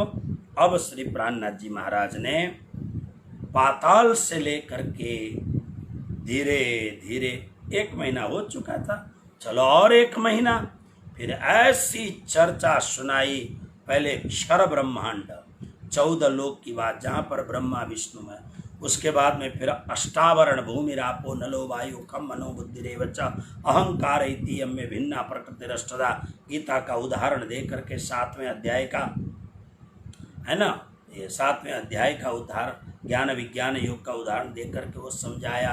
अष्टावरण के ऊपर मूल प्रकृति वगैरह सब कुछ, फिर नारायण भगवान का स्थान, महाप्रलय में नारायण भगवान का स्थान का नाश होना, फिर महाशून्य महानिराकार से आगे फिर अक्षर का देश, अव्याकृत अक्षर ओमकार प्रणव ब्रह्म, पर प्रणव ब्रह्म, अपर प्रणव ब्रह्म, अव्याकृत अव्याकृत से ऊपर सबलिक, सबलिक के ऊपर केवल ब्रह्म, केवल ब्रह्म से ऊपर सत्स्वरूप अक्षर, सत्स्वरूप अक्षर से भी पार अक्षर ब्रह्म का स्थान, अक्षर ब्रह्म से 9 लाख कोष की दूरी पर 4.5 लाख कोष में श्री जमुना जी को पार करके 4.5 लाख कोष में चांदनी चौक के ऊपर में 100 सीढ़ी के बीच में 100 सीढ़ी के ऊपर बनाए हुए भव्याति भव्य चबूतरे में विराजमान श्री परम धाम रंग महल की बात कही। कई समय बहुत लग गया होगा। जब ये बात करते जाते हैं हरजी व्यास के भीतर की गांठें खुलती जाती हैं। भागवत में लिखा है ना, भिद्यते हृदय ग्रंथि छिद्यन्ते सर्व संशया क्षीयन्ते चास्य कर्माणि दृष्ट एवात्मनिश्वरे। प्राणनाथ जी बात करते जाते हैं, धीरे धीरे हरजी व्यास की अंदर की ग्रंथियां खुलती जाती हैं और जहां रंग महल की बात की, अक्षरातीत धाम धनी की बात की, हरजी व्यास ने दंडवत प्रणाम कर दिया प्राणनाथ जी को। बोलो श्री प्राणनाथ प्यारे की जय। दंडवत प्रणाम किया और कहा, मुझे परमात्मा ने आपको मेरे अहंकार को चूर चूर करने के लिए और आपके द्वारा दीक्षित होकर के श्री परम धाम के अखंड ज्ञान को उपलब्ध करने के लिए आपको भेजा है। मेरी तो हालात ऐसी है, हे महाप्रभु जी, पंडित जी कह रहे हैं, जैसे गूलर का बहुत बड़ा वृक्ष है। गूलर के वृक्ष में एक गूलर नाम का फल होता है। हम लोग गायें चराते थे तब बहुत गूलर देखते थे। गूलर के फल में एक वृक्ष में हजारों गूलर के फल लगते हैं। एक गूलर का फल आप ले हाथ में ले लीजिए तो गूलर में केस बने हुए हैं, अलग अलग खांचे। उन खांचों के भीतर में छोटे छोटे छोटे अलग अलग हजारों टिश्यूज हैं और प्रत्येक टिश्यू में एक एक कीड़े लगे होते हैं। अब एक गूलर के दाने पर अलग अलग टिश्यू, एक खाने पर हजारों टिश्यू में हजारों कीड़े। अब एक गूलर के एक जगह के जो कीड़े हैं उसी दाने के दूसरे तरफ के कीड़े को वो नहीं जानते हैं। तो ये ब्राह्मण, ये जो विद्वान क्या कह रहे हैं, कई गूलर एक दरखत माही, जो बेशुमार होता है ताही, तामे जीव हो तबे शुमार, सो एक दूजे को जान न हार। जैसे एक दूसरे को नहीं जानते हैं। स्वामी जी, मैं अपने आप को बहुत बड़ा विद्वान समझता था, मैं अपने आप को बहुत बड़ा ज्ञानी समझता था, लेकिन आपके आने के बाद में मुझे पता लगा कि गूलर के वृक्ष में कईयों हजारों गूलर के फल हैं। उन फलों में एक फल के एक भाग में, एक टिश्यू में एक जो छोटा कीड़ा है, मैं तो उस छोटे कीड़े की भांति हूँ जो पूरे फल को नहीं जानता हूँ, फिर अनंत फलों की तो बात ही क्या है। शरणागत हो गए और पंडित जी को, कांजी भाई सबको कहा कंठे लेके आओ, झोली लेके आओ। प्राणनाथ जी की झोली सदगुरु महाराज ने जो दी थी कंठी बांधने के लिए, उसमें तुलसी की कंठी पड़ी रहती हैं, चंदन पड़ा रहता है, चंदन लाए, चंदन घोटा और उसके बाद में फूल वगैरह सुंदर साथ लेके उपस्थित रहे। 2 बरस तक यहाँ रहे हैं। बहुत सारे सुंदर साथ जाग गए हैं। हरजी व्यास सामने बैठ गए, गद गद हो करके आज मेरा जीवन सुधर गया।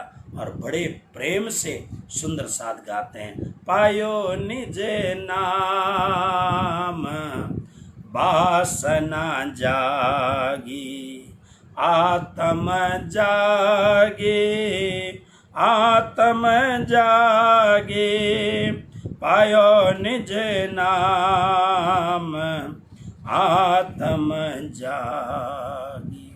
इस प्रकार से हरजी व्यास को दीक्षा दिया। एक महान पंडित आज श्री जी के चरणों में नतमस्तक होकर के परमधाम के दिव्य ज्ञान से लाभान्वित हो गए। श्री जी को भी बहुत आनंद हुआ। मेरे सदगुरु ने जो मुझे काम सौंपा था जागनी का, उस जागनी के कार्य में आज एक बहुत अच्छा जागनी का कार्य हुआ।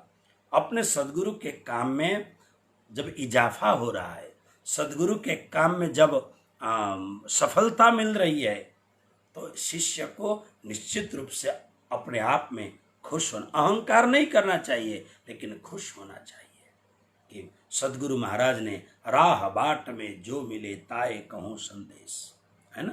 तो ऐसा होना चाहिए हम लोगों को भी।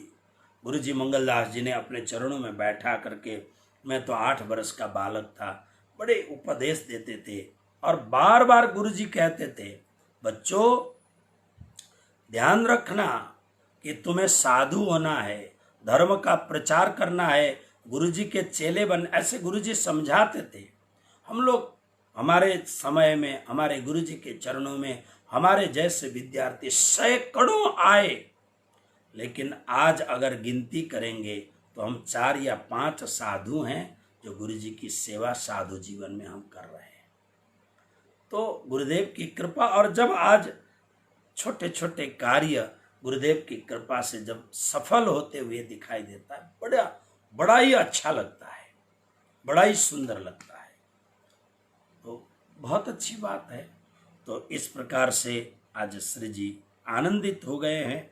और उसके बाद में पुनः जब इतना हुआ, इतना होने के बाद में अब जूनागढ़ बसाने के बाद में, गांव बसाने के बाद में, अब स्वामी श्री प्राणनाथ जी महाराज पुनः वापस चले जाते हैं। और वापस जाने के बाद में जामनगर में 1719 में जामनगर में पुनः संकट आया। यह जो सूबेदार था, जो दिल्ली के द्वारा नियुक्त किया गया जो सूबेदार था, ये बड़ा ही क्रूर था, बहुत ही क्रूर था, सूबेदार कुतुब खान।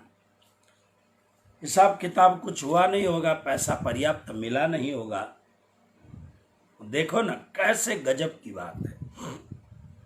हिंदुस्तान में हिंदुओं का साम्राज्य था।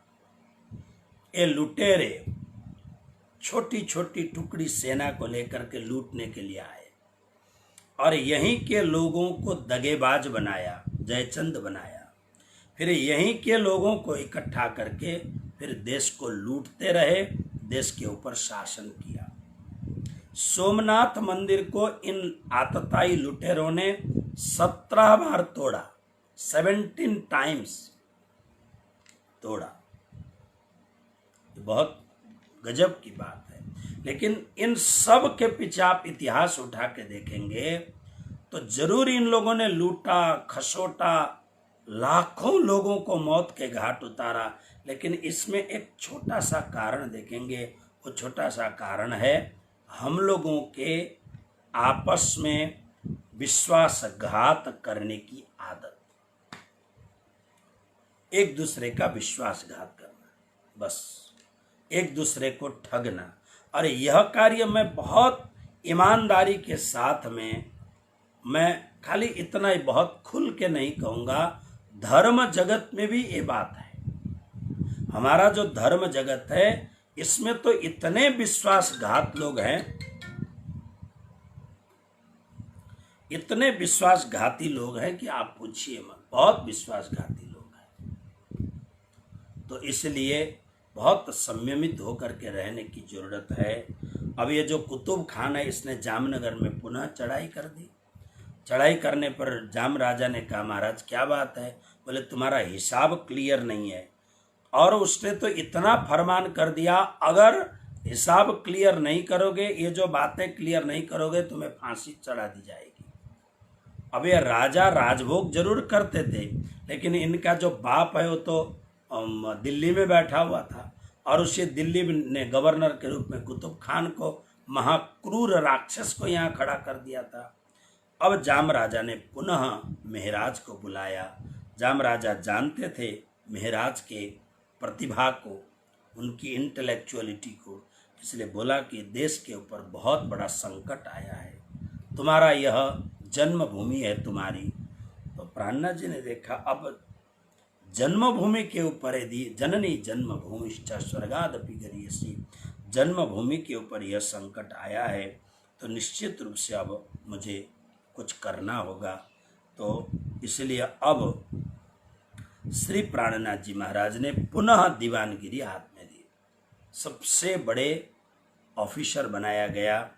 फिर आप श्री नौतनपुरी करे दीवानगिरी काम, वहां से फिर गुजरात गए संग वजीर और जाम राजा, वजीर और दीवान श्री महराज सब मिल करके अब गुजरात का मतलब है अहमदाबाद गए। और अहमदाबाद में जाने पर बातें करते करते करते बात पूरी, जो कुतुब खान जो मांगता था, जो करता था, वो बात जाम राजा पूरी नहीं कर सके। तो उसने क्या कहा कि आपको मैं बंदी बना के रखूंगा, आपका सेवक कोई जाए और जा करके इतना रकम लेके आए तो आपको छोड़ूंगा। सब ने मिल करके श्री प्राणनाथ जी को कहा महराज हम जामनगर जाते हैं और जा करके ये जो मांग रहा है ये सब कहीं ना कहीं से तैयार करके लेके आएंगे, तब तक आप रहिए यहाँ पर। कुतुब खान के नज़र कैद में, नज़रबंद में महराज को रखा गया। रखने के बाद में अब जाम राजा गए। जाने के बाद में बहुत कोशिश करने के बावजूद कुतुब खान जो मांगता था वो पूरा नहीं कर सके। अब नहीं कर सके बात ठीक है, लेकिन ये लोग आए ही नहीं। अब यहाँ बात क्या हुई थी, जिसको रख के गए हैं उनको फांसी पर चढ़ा दी जाएगी। अब निश्चित हो गया फांसी पर चढ़ाने की। 1 साल व्यतीत हो चुका है और व्यतीत होने के बाद में श्री महराज को कौन से जेल में रखा गया है, कहाँ रखा गया है, मार दिया गया है या जीवित है, कोई पता नहीं है। तब तक तेज कुंवरी थोड़ी सी बड़ी हो गई हैं, लेकिन जन्मजात प्रतिभा की धनी है तेज कुमारी, इसलिए तेज कुमारी की अत्यंत नजदीक सेवक थे कांजी भाई। तो कांजी भाई को कहा कि कांजी भाई आप एक काम करो, आप श्री जी अहमदाबाद में कहाँ पर उनको रखा गया है पता करो। तो कांजी भाई ने जाकर के पता लगाया। जब पता लगाया तब क्या हुआ कि कल ही उनको फांसी पर चढ़ाया जा रहा है। अब इनका तो रोआ रोआ कांप गया, और रोआ रोआ कांपने पर अब करें क्या करें। तब कांजी भाई को एकदम ध्यान आया कि श्री महराज को अगर फांसी हो गई तो सदगुरु का जो जागने का ये महत्तम कार्य है ये तो रुक जाएगी। लेकिन श्री जी के बदले अगर मैं फांसी पर चढ़ जाऊं, मैं तो इंडिविजुअल एक सुंदर साथ हूं, तो क्या इस महाधर्म में मेरा आत्म बलिदान करना ये सार्थक नहीं होगा। लेकिन हम जाएं कैसे, अंदर तो जाने नहीं देगा। तो कांजी भाई बहुत अच्छे देखने में, रूप बहुत सुंदर था। इन्होंने ऐसी तैयारी कर ली और करने के बाद में बहुत बढ़िया साड़ी पहनी। देखने पर आपको ऐसा लगेगा कि बिल्कुल कोई स्त्री है, और वो भी बहुत ही अच्छे खानदान, कोई राज खानदान की स्त्री हो, ऐसा सुंदर बन के कांजी भाई गए जेल में। और जा करके उन्होंने निवेदन किया कि हमारे पतिदेव यहाँ रहते हैं, उनको कल फांसी होने वाली है। बोले हाँ। तो बड़ा अनुनय विनय किया, अब जीवन भर मैं उनको देख नहीं पाऊंगी, मैं एक बार उनके चरणों में प्रणाम करना चाहती हूँ, मैं कुछ समय उनके साथ बिताना चाहती हूँ, इसलिए क्षमा करें, मुझे अंदर जाने दें। राज्य की ऐसी करामात, जाने दे दिया गया। अब जब अंदर गए, जाके श्री जी को प्रणाम किया। अब उस समय कोई कैमरे वगैरह होते नहीं थे, सीसी कैमरे वगैरह। अंदर जाने दिया, जा कर के प्रणाम किया। श्री जी कहते कांजी भाई आप? बोले हाँ। कांजी भाई ने निवेदन किया, आप यहाँ से साड़ी पहन करके बाहर जाइए, मैं आपके लिए यहाँ बैठता हूँ। श्री जी ने बिल्कुल मना कर दिया, ऐसा हो ही नहीं सकता, मेरे बदले में आप क्यों मरोगे। राज्य महाराज ने ये सेवा मुझे सौंपी है, राष्ट्र भक्ति के लिए ये सेवा मुझे सौंपी है, जन्मभूमि के लिए मैं अपना आत्म उत्सर्ग करने के लिए तैयार हूँ। कांजी भाई, मेरी जिम्मे की मौत मैं आपके सिर पर नहीं मर सकता हूँ, आप बिल्कुल, मैं कतई इस बात को मानने को तैयार नहीं हूँ, आप बिल्कुल चले जाएं। कांजी भाई सोचते अब क्या करें, ये तो इतने, बिल्कुल नहीं, ये सामान्य बात नहीं है, ये जीवन और मृत्यु का संदर्भ है। जब मेरे हिस्से में राष्ट्र सेवा के लिए, मेरे हिस्से में जन्मभूमि की सेवा के लिए जीवन बलिदान करने का समय आया है, आपका घर परिवार सब है, आप जाओ, ये काम, ये सेवा मैं आपको दे नहीं सकता हूँ। फिर कांजी भाई ने सदगुरु श्री देवचंद्र जी महाराज की बात ला करके बहुत समझाया। महाराज तुम जानते हो, मैं अगर मरा तो एक आदमी मरेगा, अगर तुम मरोगे तो एक समाज की मृत्यु होगी। श्री जी तुम समझो ये बात को, अगर आप धाम जाओगे, आपको फांसी होगी, तो श्री निजानंद स्वामी श्री देवचंद्र जी महाराज के जो संकल्प है, उस संकल्प की मृत्यु होगी। श्री कृष्ण प्रणामी धर्म का जो विश्व के पटल पर जो एक महाधर्म बनने जा रहा है, विश्व धर्म बनने जा रहा है, ये विश्व धर्म की मौत होगी। आप विचार करो, आपको ये छोटी बात नहीं सोचनी है। कदाच राज्य की कृपा हो जाए, मैं बिना मरे आ जाऊं, हाँ इतना जरूर मैं आपको कहूंगा, अगर मेरी मौत नहीं हुई तो जीवन भर ये आपकी छाया की तरह बन करके आपकी सेवा करूंगा।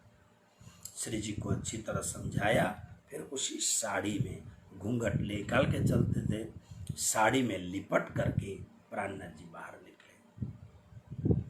इसलिए प्राणनाथ जी ने वाणी में कहा, मैं तृण युद्ध कीदा फरी फरी, 3 बार माया के साथ मैंने युद्ध किया, मेरी जीत हुई, लेकिन पछे तो गत मत मारी हरी, लई बस पोता ने करी।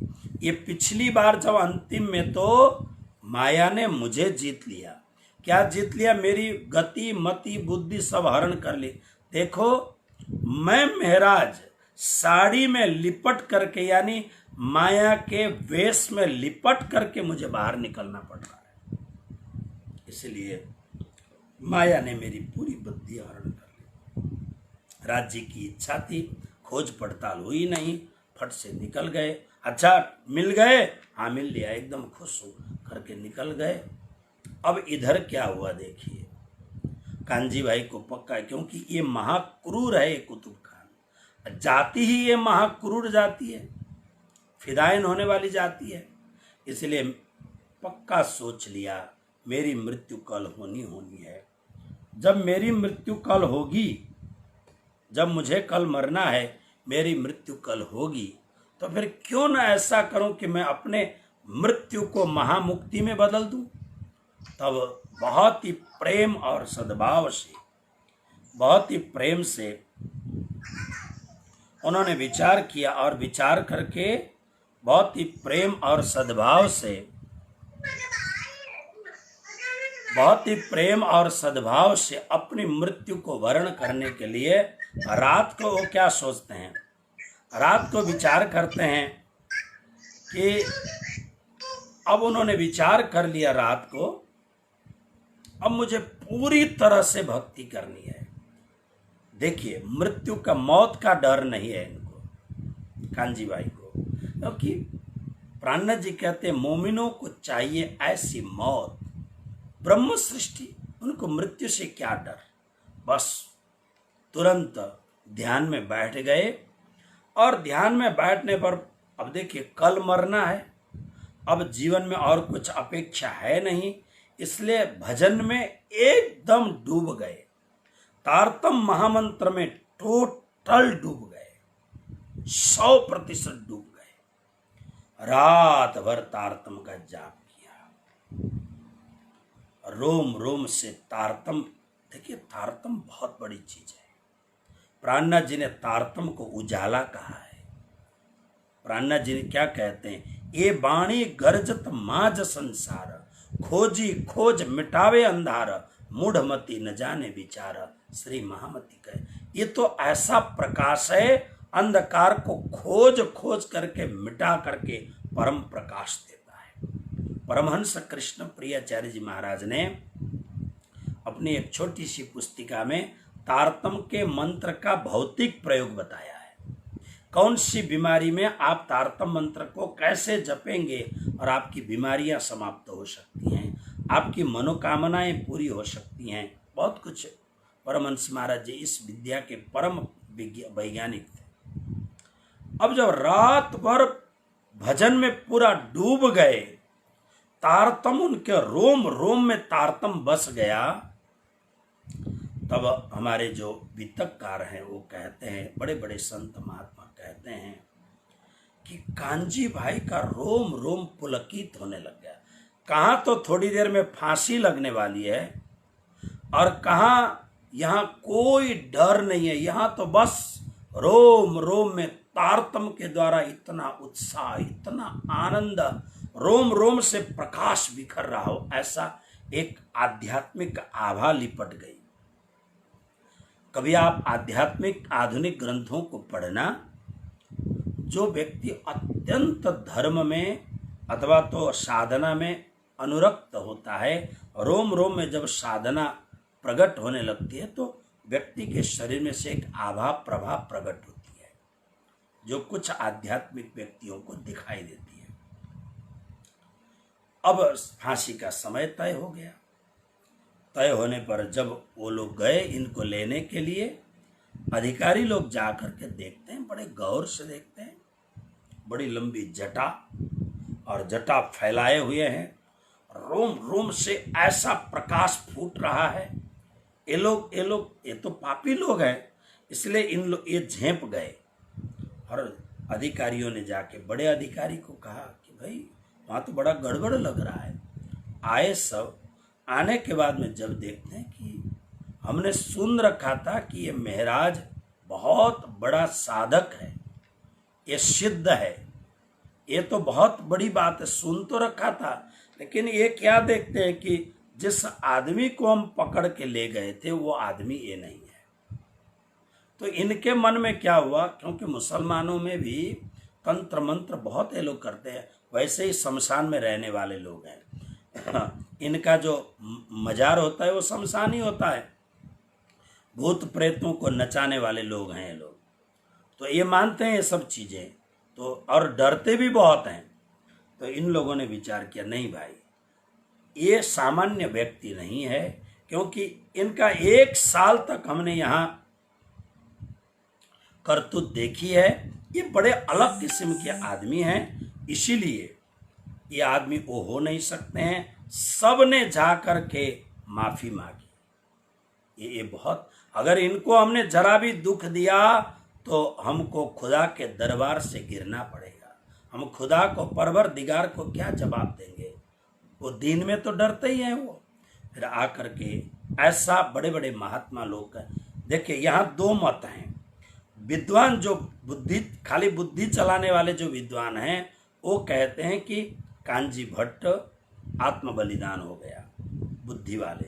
लेकिन जो बुद्धिमान भी हैं और श्री कृष्ण प्रणामी धर्म के अध्यात्म चेतना के जानकार जो लोग हैं वो कहते हैं नहीं, कांजी भट्ट की मृत्यु नहीं होगी। इन्होंने आकर के कांजी भट्ट को प्राणनाथ जी समझ के प्रणाम किया, उनके हिसाब से सलाम किया और उसके बाद में बाइज्जत उनको बाहर कर दिया। और बाइज्जत बाहर करने पर फिर ये सीधा प्राणनाथ जी कहाँ हैं करके खोजने लग गए। अब इधर क्या हुआ, प्राणनाथ जी जब बाहर निकले तो कुछ विद्वानों का मत है जामनगर जा करके फिर दीपबंदर चले गए, किन्हीं का मत है सीधे दीपबंदर चले गए। भले कुछ भी हो, लेकिन इन्होंने मन में सोच रखा था अब मुझे जामनगर नहीं रहना है। श्री 5 नौतनपुरी धाम की गादी पर गुरुपुत्र श्री बिहारी जी बैठे हुए हैं। यद्यपि मैं हृदय से उनको गुरुदेव समझता हूं, लेकिन बिहारी जी अत्यंत कुटिल हैं, बिहारी जी अत्यंत षड्यंत्रकारी हैं, बिहारी जी अत्यंत महत्वाकांक्षी हैं, बिहारी जी अत्यंत राजसी ठाठ बाट में, भले वो गुरु के आसन पर बैठे हों लेकिन वो अत्यंत राजसी ठाठ बाट वाले हैं। और बिहारी जी स्वभाव में अत्यंत क्रूर मानसिकता को लेने वाले भयंकर क्रोधी तामसी व्यक्ति हैं। और इन्होंने सुंदर साथ के ऊपर जो जुल्म किया है, गुरु का हृदय तो प्रेम और दया में द्रवीभूत होना चाहिए, गदगद होना चाहिए प्रेम और दया में। बिहारी जी में ऐसा नहीं, अत्यंत क्रूरता है बिहारी जी में। सुंदर साथ भूखा है और ये मौज से अपने अपने अपने बैठ करके राजसी ठाट बाट में बैठ के खाते पीते हैं। कौन बीमार है, कौन ठीक है, कौन भूखा है, किसको क्या जरूरत है, नहीं, बस ये अपने गुरु पद में बैठे हैं और अहंकार में फूले हुए हैं, मैं सबका गुरु हूँ। ऐसे व्यक्ति के साथ तालमेल नहीं बन सकता है। मैं अगर वहाँ जाऊँगा, मैं तो उनको अच्छा समझता हूँ, अब इन षड्यंत्रों के शिकारी मैं होऊंगा। तरु काटे हैं न टेढ़े कभी सीधों पर आरे चलाए गए। तरु माने वृक्ष, टेढ़े मेढ़े वृक्षों को कोई काटता थोड़ी है, जो सीधे हैं उन्हीं को काटा जाता है। अब मैं अत्यंत प्रबुद्ध राजनीतिक जरूर हूं मैं, लेकिन अपनी राजनीति अपनी कुशलता से मैं किसी को नुकसान नहीं कर सकता हूं। मुझे तो सदगुरु का काम करना है, लेकिन इन षड्यंत्रकारियों के बीच में अगर मैं फंस गया तो मुझे काम करने दिया नहीं जाएगा। न जाने क्या क्या करेंगे, कहीं मेरा भी मन बदल न जाए, मैं उस गंदगी में जाके कहीं मैं भी बदल न जाऊं। इससे अच्छा सोचा अब श्री 5 नौतनपुरी धाम को पूर्ण रूप से परित्याग कर देना चाहिए, ऐसा विचार करके। क्योंकि श्री प्राणनाथ जी कहते हैं कि वास्तव में धाम धनी सदगुरु महाराज ने जो बातुनी वस्तु है, यानी जो तारतम है, तारतम की शक्ति है, सदगुरु महाराज स्वयं मेरे हृदय में विराजमान हैं। तो ये भौतिक संपदा, ये भौतिकता मुझे कोई जरूरत नहीं। सदगुरु महाराज जहाँ विराजे वहाँ पर मैं हमेशा बलिहारी हूँ। इसलिए प्राणनाथ जी ने वाणी में श्री 5 नौतनपुरी धाम की पूरी पूरी प्रशंसा की है। पहले बीज उदय हुआ पुरी जहाँ नौतन, सब पुरियों में उत्तम हुई जो धन धन। ए मध्य जे पुरी कहावे नौतन जेहनु नाम, 14 भवनमा उत्तम जहाँ बालानो विश्राम। मेरे धर्म स्थान श्री 5 नौतनपुरी धाम विश्व में सबसे पवित्र स्थान है। मैं समझ रहा था शायद बिहारी जी की बुद्धि सुधर जाएगी, लेकिन इनका जन्मजात स्वभाव है। सदगुरु महाराज ने कहा है बिहारी जी परम धाम की आत्मा नहीं है, सो धाम के नाई। इसलिए मैं बिहारी जी को सुधार नहीं सकता हूं। इससे अच्छा उन लोगों के साथ में रह करके मैं बिगड़ न जाऊं, इससे अच्छा मैं अपने को अलग कर लेता हूं। और सदगुरु महाराज के प्रति अत्यंत निष्ठा है, धाम के प्रति अत्यंत। देखिए बिहारी जी में तकलीफ क्या है, सारे सुंदर साथ को श्री 5 नौतनपुरी धाम साक्षात परम सदगुरु श्रीदेव चंद्र जी महाराज ने अपने हाथों से बनाया। उनके अत्यंत पवित्र श्री चरण वहां पर विराजमान थे। तो सुंदर साथ उस गादी को मानते हैं, सुंदर साथ उस पुण्य दिव्य भूमि को मानते हैं। अब बिहारी जी ये सोचते हैं कि लोग हमें मानते हैं। बिहारी जी गुरुपुत्र, किसी भी कारण सर वो गुरुपुत्र बन के आए, गुरुपुत्र हैं, और प्राणनाथ जी ने कृपा करके उनको गादी पर बैठाया है। लेकिन बिहारी जी ये समझते हैं कि मुझे मानते हैं, ऐसा नहीं है। गुरु स्थान को मानते हैं, जिसको प्राणनाथ जी कहते हैं 14 भवन मा उत्तम जहां बालानो विश्राम। सुंदर 7। हाँ, अगर उस स्थान पर बिहारी जी सदगुरु महाराज की तरह अत्यंत उदार, देखिए व्यक्ति कैसा भी क्यों न हो, सत्संग मिलने पर अपने को सुधारना चाहे तो रामचरितमानस में शब्द है, सठ सुधरहि सतसंगति पाई। सठ, कितना भी निर्दयी व्यक्ति क्यों न हो, अगर सुधरना चाहे तो बालिया भिल रत्नाकर डाकू भी वो वाल्मीकि ऋषि हो सकता है। अंगुलीमार डाकू बुद्ध का परम भक्त भंते धर्म भिक्षुक बन सकता है। लेकिन बिहारी जी ने कभी ये चाह ना रखी, मैं अपने आप को डेवलप करूं, मैं अपने आप को सदगुरु महाराज के केवल गादी पर बैठना नहीं, मैं सदगुरु महाराज के दिव्य सद्गुणों को भी धारण करूं। भले मैं जन्मजात कैसा भी क्यों न हूं, लेकिन मुझे इतना बड़ा दायित्व सौंपा गया है। बिहारी जी ने कभी ऐसा नहीं सोचा। इसलिए बिहारी जी के अत्यंत क्रूर स्वभाव को देखते हुए, बिहारी जी के दयाहीन स्वभाव को देखते हुए, बिहारी जी और बिहारी जी के जो जो वो पिट्ठू जो चाटुकार लोग थे, हाँ जी हाँ जी हाँ जी हाँ जी करने वाले जो चाटुकार थे, इंद्रस्तम वरुणस्तम कुबेरस्तम करने वाले जो पिशून थे, उन सब से मुझे कहाँ इस झंझट में पड़ना है। मुझे तो जीवन बहुत थोड़ा है, धर्म का कार्य करना है। सदगुरु ने मुझे कितनी बड़ी विरासत दी है, शाकुंडल शाकुमार को जगाना है, मैं कहाँ ये झंझट में पड़ूं। हटाओ, मैं जाऊंगा नहीं, लेकिन जहाँ भी होऊंगा मैं प्रत्येक दिन प्रत्येक क्षण अपने सदगुरु के दिव्य चरणों से अनुरंजित इस परम पावन दिव्य भूमि में हमेशा दंडवत करता रहूंगा, और जिन सुंदर साथ को जगाऊंगा उन्हें दर्शन करने के लिए भेजा करूंगा। ऐसा विचार करके अब महमती स्वामी श्री प्राणनाथ जी महाराज, उन्हें याद आया दीव बंदर का, कहाँ जाऊं, कहाँ से शुरू करूं, तो दीव बंदर याद आया। दीव बंदर में सदगुरु धनीश्वरदेव चंद्र जी महाराज के परम शिष्यों में से एक शिष्य थे, जिनका नाम था जयराम कंसारा। गुजराती में कंसारा, नेपाली में जिसको बाणा बोलते हैं ना, बर्तन बनाने वाले, जैसे तांबे के बर्तन, पित्तल, पहले तो स्टील वगैरह होते नहीं थे, तांबे के बर्तन जो, और पित्तल के बर्तन बना ले, कांसे के बर्तन बनाने वाले जो लोग होते हैं उनको कंसारा कहा जाता है। कांसा के बर्तन बनाए उनको कंसारा। तो बहुत अच्छे एक सुंदर साथ थे। विचार किया कि ये गुरु महाराज के परम भक्त मेरे गुरु भाई हैं, बड़े गुरु भाई हैं, जाऊं उनके पास, वहाँ से जागने का क्रम का आगे शुरू करता हूँ। तो अब श्री प्राणनाथ जी महाराज दीव बंदर की यात्रा कर रहे हैं।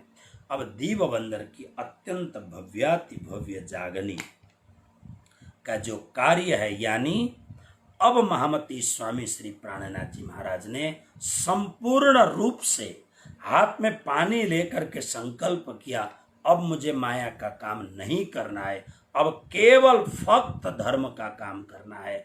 ऐसा विचार करके अपने आप को सदगुरु श्रीदेव चंद्र जी महाराज के दायित्व में, उनके सेवा कार्य में अपने आप को संपूर्ण समर्पित करके, समर्पण करके, और एक दृढ़ संकल्प करके दीव बंदर की ओर जाते हैं। और दीव बंदर में पहुंच करके जयराम कंसारा ने भव्याति भव्य स्वागत किया,